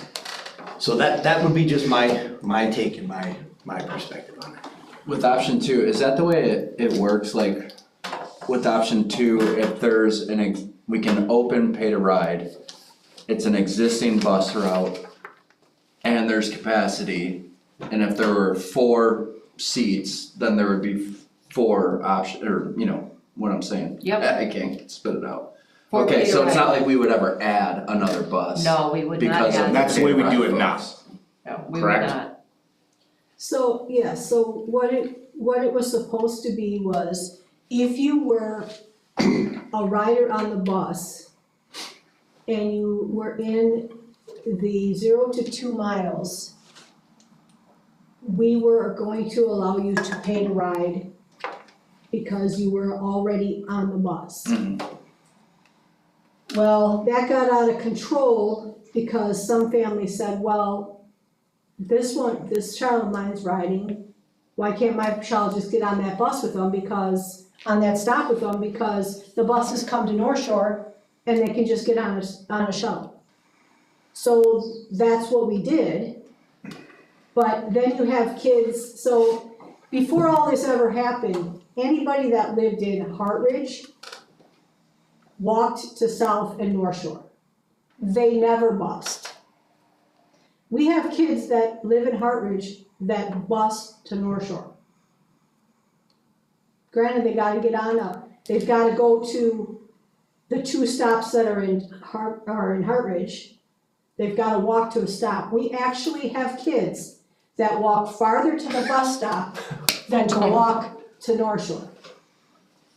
Doesn't make sense, but we have it. But the problem that people don't understand is, if we get rid of those shuttle buses, those kids can't ride anyway. So those kids aren't gonna be able to shuttle here to get on a bus, ride a bus here to get on a shuttle bus to go to South. Because if we're gonna have buses Because there's that not an existing deliver, route for well, there. no, because if we're not gonna have shuttle buses next year, then we're not gonna make a direct route for kids to get to South. Right. Right now, the kids come here and so. Right, that's what I mean, there's not a stop there because it's under the mileage, so we don't have a Correct. scheduled stop, so we wouldn't add one. So right now, if a child wants to ride the bus, and they're within the 2 miles, if they can get to a stop, they can ride the bus. And they can ride the bus. I will say this, we have a beautiful path between North Shore Middle School and South that is going to be paved It is. this summer. Repaved. Repaved this summer, and it is taken well care of, it is salted, it is, so I mean, for anybody listening that's like, what do you mean, we're gonna get rid of the shuttle and they're not gonna be, I would argue it would take less time for those kids to walk from North Shore Middle School to South than it would be for them to sit on that shuttle, wait for the shuttle, get driven to South, and vice versa. The time right now that's taking is, they're on that bus a lot. Well, the other thing is, we do have families that pay in case it's raining or it's snowing. Well, if you add up those families, or their kids aren't even riding the bus, we may have families that, a whole bus that we don't even need. Mm-hmm. So, if nothing else, we really need to have people commit, and that's it, yes, my kids are gonna be on the bus. And granted, one day they may not ride, but at least The majority. right. Or at least it's paid for. Yeah, then you can do what you want. It's paid for. So at least that would be my thought, I don't know on that. Chris, on that. I was speaking this direction. I don't use it, but I live 1.2 miles away, so I'm not too comfortable. I'm in the same boat as you, I guess. You're not hazardous over there? Mm-hmm. Cause he's connected to, it's like one road-ish. Maybe I don't know where you live, I thought you were somewhere. Prairie Wood Farms, right by the Oh, sheep you farm do? there, yeah. I thought, okay, I'm sorry, I thought. I sit in a similar spot. It was 2 years ago and we decided to put in more of an equal pay and we kind of subsidize it. It's been quite a bit of subsidy for those 2 pieces of it as we figured out this program. And one of the biggest things was getting rid of that transfer point, which was a huge safety concern, right? So it was, and now it allows buses to go directly to where they're gonna be going. So we do lose that opportunity for that kids to come here. So I think if we clean up that bus route, it makes more sense. I I kind of lean towards that number 2 option as well, which is if they've got the program they want to pay to play and there's room, it's there, and there's an option, but it's not just a subsidy done by the district. Plus, it's $28,000 a bus a year, is that what I have, so, It has to be a majority. well, that's Is one or this two getting a bus little bit lines. strange? I mean, can we really have a discussion that's only 2 people voting on something? Well, and that's why I said if it's. So I'm also gonna say, it's whether or not you feel it affects you, and you can make the decision as a board member what that is, right? But if you don't think that this, if you're voting as the board, and you're not a part of that in general, you could decide for yourself whether or not that would be there, I can't tell. Let's you. just You decide if we couldn't. want the 3 of us in or not, I mean, it's kind of awkward. But if there's not 3 that can do it, that's not a quorum. Then it's not, you can't vote on it if we don't have 3. I know, that's my point, right? So it's like. Well, I for sure can't, Right. because That was I my pay for point. it. She directly pays. But I pay for my kid to go to North, not my kid to go to South. Please let me just take that out. I am 24 miles from South. My kid will walk to South and North Shore. I have no problem with that. It is my first grader going to North, and my 4-year-old next year. Gotcha. So, Alright. if you look at it as an isolated moment in time, the 2 of you, I was gonna say the 3, but I forgot you're not part of it. You're not voting for anything that directly affects you at the moment, at all. You're not utilizing it, I don't see that as anything that points at you. I mean, if you voted on something today that a year from now we find out ends up affecting us personally, well, so be it, but at this moment in time, it's not. Okay. So. I take Chris Adson's counsel and, no. No, not my counsel. So if no one has anything else, then I'd be looking for a recommended motion for how to proceed with the pay to ride. And if no one has an opinion, then I'll make one. Well, wait, Unless there's more conversation. You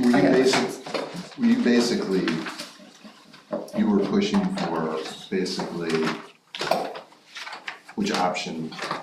Was yours a combination of the options? I kinda got lost in where you were going. I mean, I understood conceptually, is it laid out as one of the 3, or was yours a hybrid of it? I wasn't really paying attention to It was an option, his was a hybrid, so it was an option of. It's basically total cost, and you can with- get to a. Yeah, if you get to a stop or a Correct. stop, so there, and there's room also. You're adding some caveats. Yes. Look, my take on this, since I can participate, is that like, I don't think we should maintain the status quo.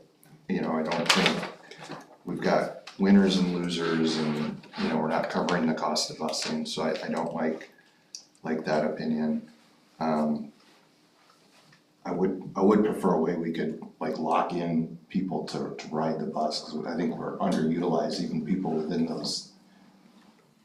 districts. Right, so I would don't know if agree there's with anything we that. could do something about that. Yeah, so I'm working, that's all part of all these Operational, decisions, yeah. right? It's that operational thing, and until we have decisions made, I sat tonight, cause I had some time, and created a registration form, right? For all members to ride the bus and like make a commitment to riding the bus, and then also try to like plan out any one of these 4 scenarios to like get a letter out and get a registration form out and get that process, because like some of you, I don't think we'll run into this problem because our buses are not full, right? That's the issue, the other issue that we have. Well, that's my concern. I mean, I think a lot of people have the option of free busing and don't take advantage of it. There's plenty of parents that drop off that don't have it, but we've saved them seats at buses, and that's that great. If you wanna ridership. drive your kid, that's fine, but you know, it's costing the district money we don't need to spend. But And there's probably people within this 1 to 2 miles, non-hazardous, that could really benefit from this, that it wouldn't be such a hardship if we didn't have all these people who we have to bus for, but they don't take advantage of it. Yeah, so I think what we're looking at is a registration and then a lottery system, that will, put it, if we go to capacity. I'm not sure that we're gonna get to capacity. The other piece that I will say is I think some people really avoid the riding. I know for a fact we've already had a couple of North families come through that are touring, and the biggest number one question is, are you gonna have that shuttle bus? We've heard a lot about that shuttle bus, it's a real safety issue. Okay, no, we're gonna eliminate that. Okay, well, if you're gonna eliminate that, then that must mean that my kindergartner is no longer gonna be on the bus with an 8th grader. I feel much better about not being on a bus with an 8th grader for my kindergartner. Maybe I'm gonna look at transportation a little bit differently next year. So there are those pieces too, like as much as, you know, we can't do that, but there's some really good things that are happening for people that do ride or have the ability to ride, that may help their families. The other side of this too, we don't know if we're gonna start 40 minutes earlier next year at North Shore Middle School, which could also affect ridership. All of those pieces have to come together, but we have to have a decision made and move forward with it. And if we have to make adjustments as we go along, we bring it to the board. But for right now, I know for a fact, Larry and Dousman, and they're waiting to hear what the decision is so that they can start to build out, because at the end of the day, in addition to all of this, you know, we're in that consortium and trying to create different opportunities. And right now, there's some things on the table that are really hard to swallow for the whole community as a whole, as all of our students are Arrowhead students potentially, right? We wanna look at this as a whole community. And if Heartland can help by making some decisions that will help create opportunities for other feeder schools to go later and not have to start 45 minutes at 7 o'clock in the morning or whatever it might be, then I think that's our duty to do that, right? I think it's our duty to work together as families in this community. But I don't know what the answer is. I just know that there's a lot of trickle down based on this decision. So it's a hard decision, and I get that, and I can appreciate the work that you have to do to make that. I just lean on that fiscal piece. Hazardous zones and how they are evaluated, is that biannually, is it annually that we look at those things? Or is it by? Well, typically, they wouldn't be reevaluated unless there was a material change. Sure. Yeah, right. Yeah, unless there's a change in traffic flow pattern, infrastructure, pedestrian bridge. Well, even with that, we would request have to look raise at our it. hands and request somebody to come out and Correct. reevaluate. Yeah, So- Waukesha County would come out. We would just automatically get a letter. Like from you that. all, right, so we know Streets. that they're considering that roundabout in that Maple KE, is that KE in Maple? Yeah, So that will impact 20 students, 9 of whom already paid a ride, but it's that what we call River Reserve 2. I don't know if that's what it's actually called. It's River Reserve 1. It's, okay, so it's River Reserve 1 and River Reserve 2, is now gonna be, they're all now fully eligible. They'll all end up being hazardous. We know they'll be hazardous because there's absolutely no way for River Reserve 1 to cross safely going forward. So that one, we just kind of know, no brainer, once it's done, we'll have them come out and they'll categorize that. I think there are people who would argue there are more hazardous zones, but Waukesha County won't deem that, and neither will the state. So until something changes, like Patrick said, structurally to that, that's where we're at. And then just age, there's no age of the riser where that 2 miles is, right? Age, no. The other piece that we haven't mentioned tonight too is there's still the financial assistance that's available. Correct. So families that have a difficult time paying for it can apply for financial assistance. There's an application process. So if it is high and they don't have the means to pay for it, there's still a way that they can have access to the buses. Correct. If they are eligible for that. Correct. Yep. Correct.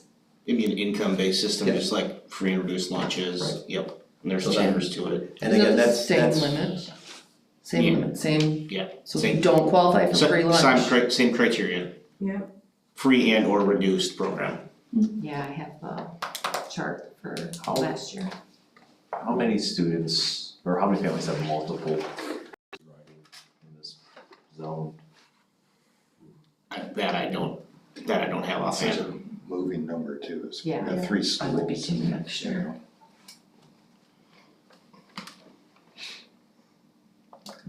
The only thing I have is that, obviously it's a lot for one, but then you add in 2, 3, if that's the case, what does that look like? There's no cap on it. That's the one thing that I, with that number 2, that I get a little worried about. Just no, I can disagree, if you had like 3 kids, you had triplets, then it's Do we have? $2,700 or whatever it would be. $2,500. And it is, but again, I still look at it from the fiscal responsibility of the district and sustaining the program for the future. If we would have continued as status quo over the course of 5 years, I mean, it's a roof. It's $500,000. Yeah, it's $500,000 over 5 years. So the goal is to make sure that the program is there for the kids that really need it and are eligible. And I think, at least with what I'm proposing, is the program still stays in place so that there is a pay-to-ride option. It's just that it's being covered. Are you suggesting anybody, because I think there were the two options, there's one where we would only open it to people living 1 to 2 versus 0 to 1. Well, these options, we can do whatever we want. Yeah. This is you guys, These are this just is you guys. putting some throwing ideas on paper. My personally, Matt, would be anything under 2. I don't think there's you're a quarter mile away and you have a 4-year-old. Yeah, right. Maybe you don't feel comfortable, your 4-year-old walking a quarter mile and you gotta go to work early and. Yeah, okay. I get it. Yeah, So no, if I you just wanna wanna pay make sure for I it, understood what I you would did. say it's okay. And I would agree if it's full cost, it shouldn't matter the distance, because it's covering the full cost. Right, because the cost is covered. So, that's, I mean, I shared my opinion. Does anyone else have a stronger suggestion and an alternate arrangement? No, I like that, so essentially it's 0 to 2 miles, non-hazardous, existing bus route, has capacity. And you have to get your kids. Students the have bus to get stop. to the pickup. Yes. And it's full recovery cost. Correct. Makes sense to me. It's terrible. Do you see anything with those requirements that makes it difficult for operations? Wouldn't really change how we, I mean, I think the only consideration is if a family says, oh, I can't do that, and now I've gotta drive my kid to school, and that's an extra car in the car line. So we have to, obviously from an operations, but we've already got, Hartland PD involved in some conversations about traffic flow and stop and start kind of things anyway, because we're gonna have more busing traffic likely. So just trying to understand that or figure that out.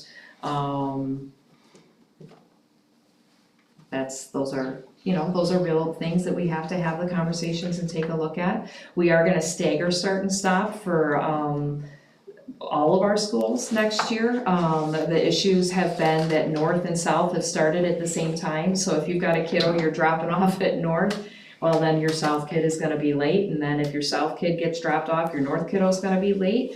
We call those kind of soft starts, and we're really squishy about that, but I know that that's stressful for families, and then I also just think from a congestion perspective, it could help us. And we'll probably roll busing out first, and just all those pieces that we have to figure out once we start to kind of play those pieces out. I will say, I do connect with a lot of business managers in the area, and there's not many districts that offer programs with pay to ride. At all. Most of them are under 2, non-hazardous. Most of them are, non-hazardous. they're gonna bus what they're legally and statutorily required to bus. And that's the limit that they draw it at. Yep. And most of it has to do with the pure and simple math. It's expensive. Well, I have sympathy for I wouldn't want my kindergartner walking 2 miles, like. Right. No, It's like, that's insane to me, in Wisconsin winter. The state law you may not agree with it, I but want my that's, second grader walking yeah. that far, I don't look at, I'm with you. But there's districts that are 100% walking. In Wauwatosa, they have no busing. Everybody walks. Everybody's within 2 miles of the school. Wow. Because you're in a neighborhood school. Yeah, but neighborhood school is a little misleading. I mean, there's a lot of students that walk 1.8, 1.9, where they Well, get a ride. Hartland-Lakeside was like that until we made, when North and South were neighborhood schools. You only bused if you were 2 miles out. But when they made it K5, K2 and then 3-5, they never did and that's where they found out that they never did the hazardous plans. They just said, well, there's a railroad track, so anybody on the other side of the railroad track needs to be bused. oh, there's this, so then if anybody needs to be bused. You know, they said KE, that's hazardous. Well, in most people's eyes, it is hazardous and it still is, but the sheriffs didn't find it hazardous because of the crosswalk and the lights and all that kind of stuff. So unfortunately, it happened years ago and people just got used to having their kids on the busing. So I know my kids were 0.9 miles away from school and I walked them every day. So, you know, I mean, it's hard, it is hard, but I don't know what the right answer is either. Well, I struggle for the reasons I just talked about, but I also struggle for the fact that we sat through that Arrowhead feeder school meeting where the two state representatives were there, and I didn't get any good feelings that there's any relief coming for public schools and future budget cycles for special education, for per head costs, for any of that sort of stuff. And, you know, we were already this year, two surprise things were $50,000 under. You know, next year our health care costs going up 10-15% a year. You know, it's just, it's hard. So I have a lot of sympathy for the people in the 1 to 2 mile range and walking, but I think also it's hard. That's where I would, you know, if we could get concrete numbers on people riding buses, because I think there's a lot of people, I mean, we've got a diverse mix of income levels in this district compared to most of the other feeder schools. Yep. We've got the multi-million-dollar houses, and then we've got the apartment complexes and the, you know, the rentals, and you got everything. We got, what, 20% free and reduced or something like that, or so we're in a pretty wide range here. So that, I mean, that's a real cost to families, but it's nothing to a lot of families. And a lot of those families, it's nothing to, are probably outside the 2 miles and are driving their kids to school every day, just tough. I think the other part is geographically, right, speaking, if we continue to think about pay to ride and driving kids to school from, I mean, you know, the bus is gonna go over here and then the bus has gotta go over there because there's these one-offs and they're picking them up, and that requires more busing and more time on the bus to pick up those kids.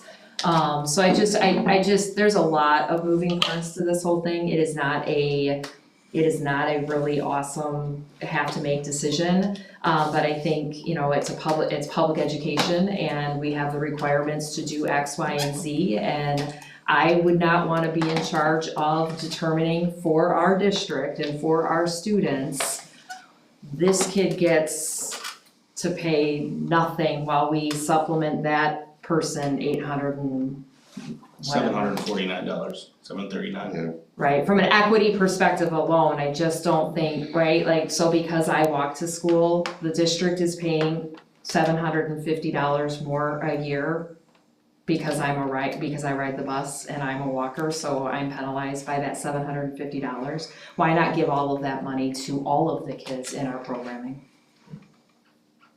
That's just, you know, kind of part of where some of that math, when you wanna think about it from outside of all that emotional stuff, which matters, but when you start to look at programming and funds, I don't know, it's a hard decision.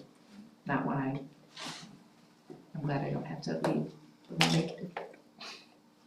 Chris, did you have anything else? No. Ben? Other man? Sorry. I just want to make a comment, but I can't, but it has nothing to do with me.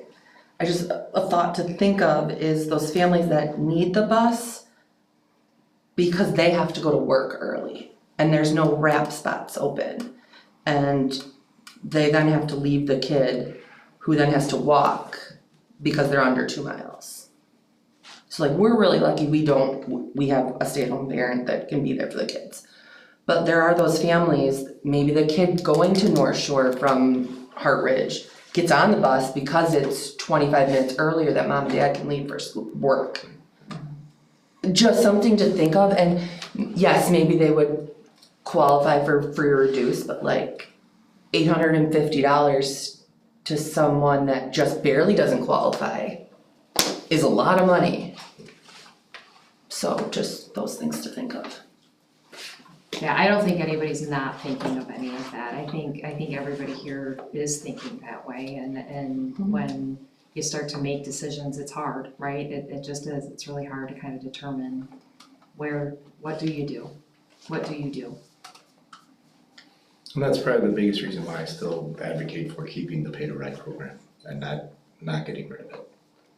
Again, it's a unique layout, unique district, location. I think we should still absolutely keep it, and I feel like the suggestion that I have is probably the strongest financial way to make sure that it's sustainable for the future. And if we subsidize at some point, increasing costs will come back to bite us, and I would prefer not to have us be in a situation like some of the neighboring districts that are not as financially strong. Well, and ultimately, if this doesn't work, or whatever we decide doesn't work, we can revisit it next year and change policy. Of course. This isn't written in stone for 10 years or something like our current transportation contract for their. Yeah, I mean, just the food for thought, it might not be financially breaking our budget, but there's an opportunity cost to every decision. So if we're gonna subsidize transportation, understand that's okay if that's what we decide to do, but then that money can't be used elsewhere. Right. Yeah. So, if no further comment, does anyone have a motion that they prefer to make? All right, if not, then I'd like to motion to modify the pay to ride program to allow for students, I'll speak slowly, to allow for students that are under 2 miles to have, I don't know. what's that? Go ahead. And you have to mention under 2 miles and Yeah, under 2 miles, I wasn't finished yet, but I'm just trying to think how to word it. No, you're fine. Under 2 miles to have access to a pay to ride program, given that the students can get to an existing stop that's already routed for students over 2 miles or in a hazardous zone, and that those students would pay the district cost to ride if spots are open at the $849. Correct. Per student cost. Do you say $400, do you say full recovery cost? Yes. I'd say full recovery. Or full recovery cost in case it moves. That's probably better. Yeah, that would be the safer language. Yeah, full recovery cost in case it moves. We can change it, right? Before okay. Yeah, cause I'm still we're reading it. Does that make sense? You got it? Did I miss anything? Everything, but that's okay. Okay. Good thing it's recorded. We have a recording. All right, so then the motion on the floor is a modification to allow for the pay to ride to continue for students affected under 2 miles, not in a hazardous zone. If the students can go to an existing stop, there are spots available on the bus, and they pay the full recovery cost to the district for that ridership. I'll second that motion. All right, I'm not gonna repeat it because I just did it twice. There is a motion on the floor. Is there any other discussion on the motion? I'm deciding whether or not we would amend to add the pay requirement and the financial assistance piece to it, or would that be already be? I think that's a given. That is That's a state requirement, right? I don't I don't know if it's a state requirement, but the requirements, the process would be, I think it's operational. Operationally, they can put into place that you gotta pay it and they will do the free and reduced. As I'm sure the board really want, we're good then. Yeah, we're good, yeah. Alright, thank you. So any further discussion? If not, all those in favor say aye. Aye. Opposed? All right, that motion carries for the pay to ride program. Would you ask for, is it abstained or just you recused, it doesn't? I am admitting to a conflict of interest. It's a recusal, so it's not a vote. Not a vote. It's not recorded, it's not an abstention, because if you abstain from the vote, If it was a 2-2 vote and a person abstains, that's a positive vote. So recusal. So recusal is, there is no vote recorded. All right, next. Can I talk now? Yeah. Yeah. It's really. Next is on the open enrollment corrections. I'll let Yes, Patrick take that one. So when you, when I brought the numbers, there was one error, based on what was approved, what was presented and approved by the board at our last meeting. I did some digging, based on the fact that we have not made any decisions on acceptance or denials. We are free to modify this as long as the board approves.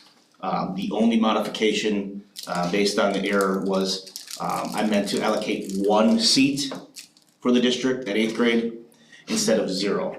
The fundamental purpose of this is to provide the district some flexibility.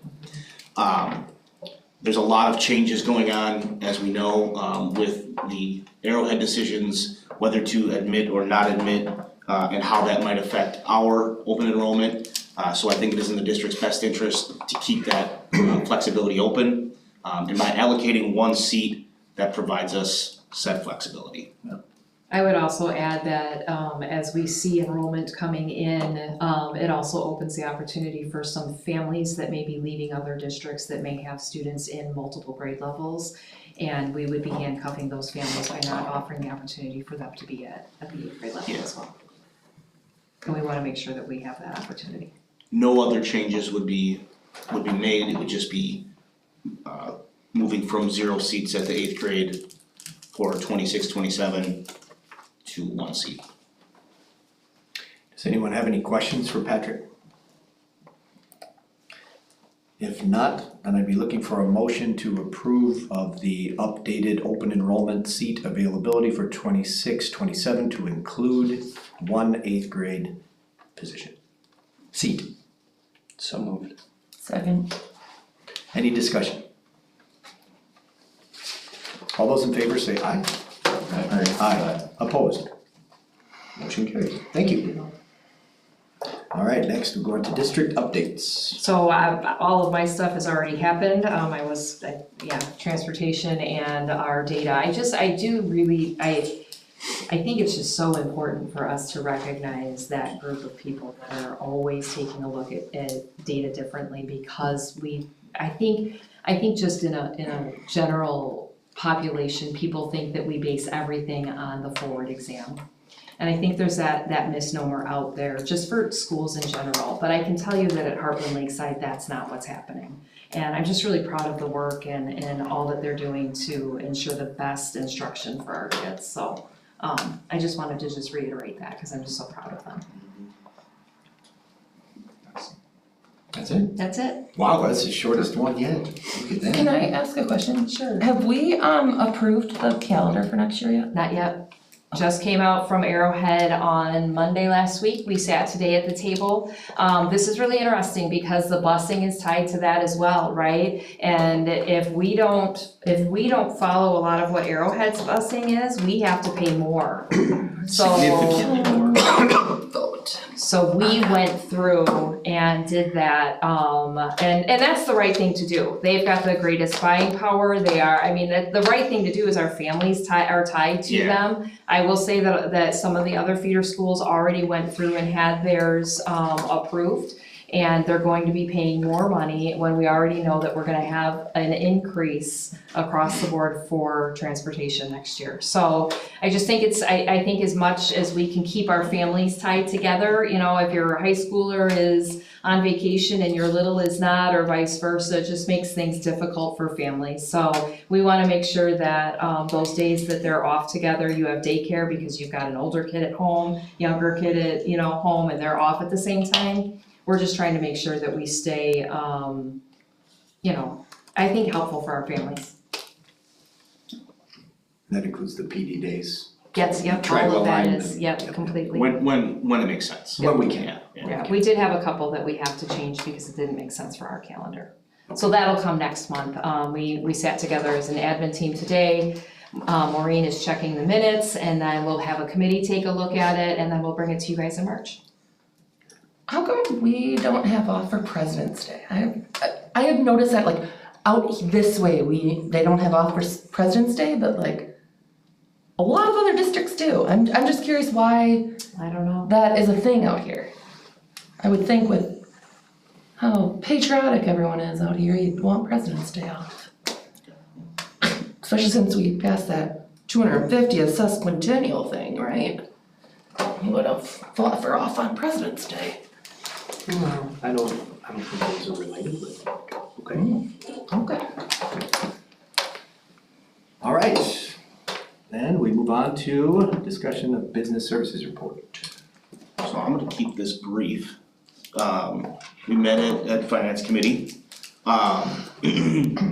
Spending is in these kind of middle months is relatively static. It's nothing.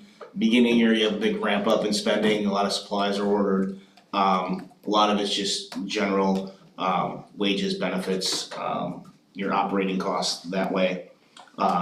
What we did see in the month of January is our first half of our local property tax revenue came in. So we did receive about 4.65 million in the way of local taxes. Really helps to build up those cash balances and really enjoy some of the interests that we earn while those are sitting in the bank. So that was, it's a pretty status quo month that way. Really wasn't much out of the ordinary. We did talk a little bit more about the increased special education costs. I continue to spend a lot more time than I'd like to admit digging through accounts and really rebalancing our grant allocations, because that's where the savings can really occur. I think I'm getting close to done, but we'll see. Capital improvements, Greg and I have been working. I think tomorrow I'll be posting the 3 RFPs for paving or for asphalt replacement. So basically the playground areas at all 3 schools, plus some ancillary pavement that was not redone in some of the other projects. So North Shore playground area, service drive behind the building, some walkways that are asphalt behind the building, and then the asphalt that wraps around the basketball court and kind of wraps around the front of the building there. Mm-hmm. That's the scope of the project for North Shore Middle School. The elementary school here will be the path connecting North Shore and the elementary, the playground area, and then a strip of pavement that extends behind the building for a little ways. I think there's a shed over there, and it's just kind of runs along that back side of the building. And then for the other elementary, similar, a couple walkways, a service drive, and the playground area. So we're gonna get those out. We're gonna send them out to 3 or 4 contractors that we've had really good luck with in the past. And then also put it on our website for the public to bid. The timeline is all bids will be in and be reviewed and provided to you guys for review at the May meeting. And so we'll make a decision at that May meeting, how we wanna proceed. Currently I have the scope of the work to be completed June 30th, so we can put a bow on it before the fiscal year ends. We'll see if that has to be altered at all, but that's how we're proceeding right now. As far as capital improvements for the month, or more of them were maintenance related. At North Shore Middle School, we did a boiler repair, replaced a burner and igniter. They finished the district office bathroom. They replaced a washing machine here. They put in a new bottle filler here. I will make a shout out that it was donated by the president of LK. It's a prototype, new design that retrofits into an existing fitting for the old style. At South, they did replacement of, installation of new and replaced old lights in the garage area. They did some repairs on one of the basketball hoops in the gym in there that was not functioning correctly. The mural across the cafeteria was also finished. And then at North, they did some replacement of a few broken toilets, one in the boys and one in the girls' bathroom. So, that was in addition to what Greg called a lot of snow plowing. So, I will also, just let you guys know, we did have on our salt truck, we did have a breakdown, we, snapped an axle. We had that go in.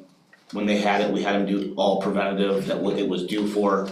So it was about $10,000 total. Also, when we talked about kind of finding ways to kind of pinch pennies a little bit in order to make room for some of these special education costs. One of the things we talked about as a finance committee is we kind of laid out a series of projects when we passed the budget, and my goal was to complete as many of those as we can in this year. One of those areas that I think we will probably push to next year is the replacement of our final utility truck. I talked with Greg, he said it could definitely make it through the end of this year. If we could push that cost to 26, 27. What I would like to do is get a move and get that replaced early on, like July, August, so that there is no interruption. We're not trying to replace it when there's potential snow's gonna fly. But we can have that discussion a little bit further down the road. I think that's about it for facilities. Do you guys have any other questions for me? Maybe I missed it because I'm not in finance anymore, but there used to be like a spreadsheet with that, what we did, and some of the dollar amounts and the costs that were there that we would see. Yeah. You guys still roll through those, or is that something we could put in there just for viewing? Yep, and I did, I put that in there today, and I apologize that I didn't have the, you're talking about the monthly finance report? No, that's in there, just the capital improvements, like when we were replacing things and where they are and the upcoming things that we had. We used to have like, I know we're getting a big schedule, but there used to be a little schedule that was there and. Yeah, I can definitely add that for the future meetings. That all sounds great, and I try to write like most of that here now, but it's. No, I'd rather, suggestion. I will definitely have that in there for our next meeting. And I think that's a good idea, it just kind of helps keep everyone on the same page, like what was completed, kind of what's on the horizon and what's the short-term schedule, I think that makes sense. Yep, that'd be good.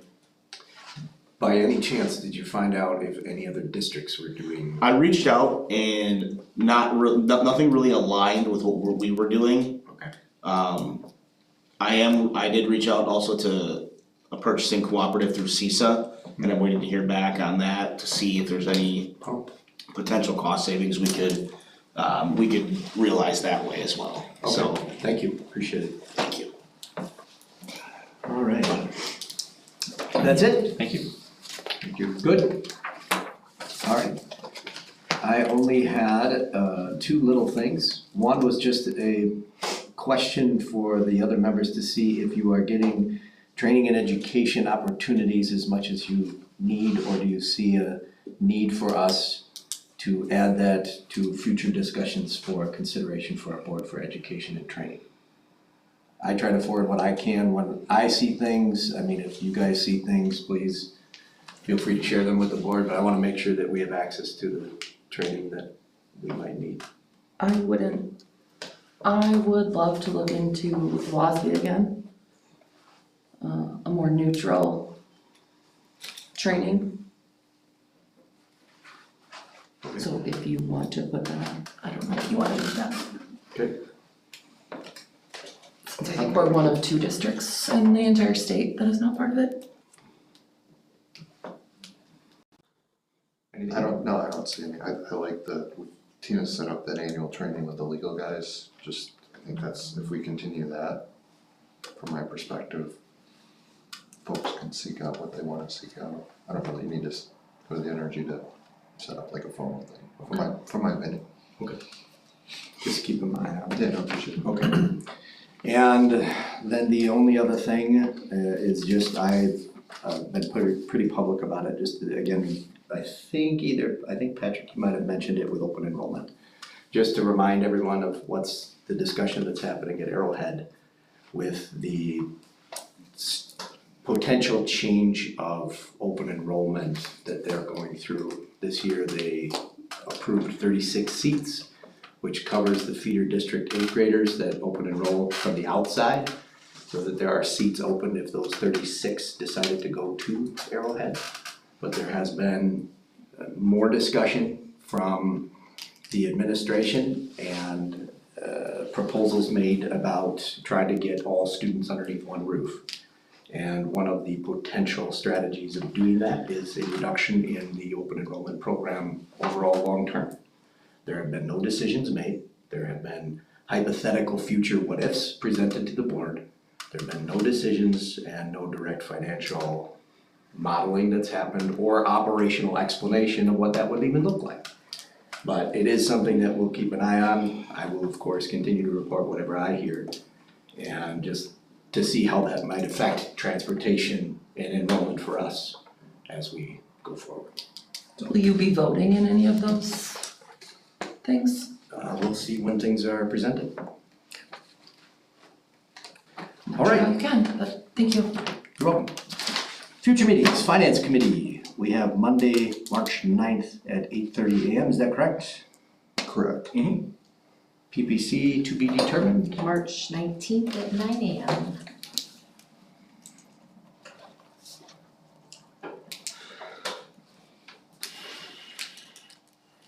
Okay, next one. School board meeting Monday, March 23rd at 6:30. 5:30. I was gonna ask if the board had appetite for moving that. Appetite, bring it, because food service is gonna be there. Yes. Is that a plan? Well, No, I know, he went right into that for you. You guys planned that? Well done, Tina. Thank you. Well done. I mean, you really did tee her up for that perfectly. I didn't even think of it, that's good. Yeah, so we'll do a workshop. Okay. At 5:30. So wait, will the 5:30 be regular board, or that's?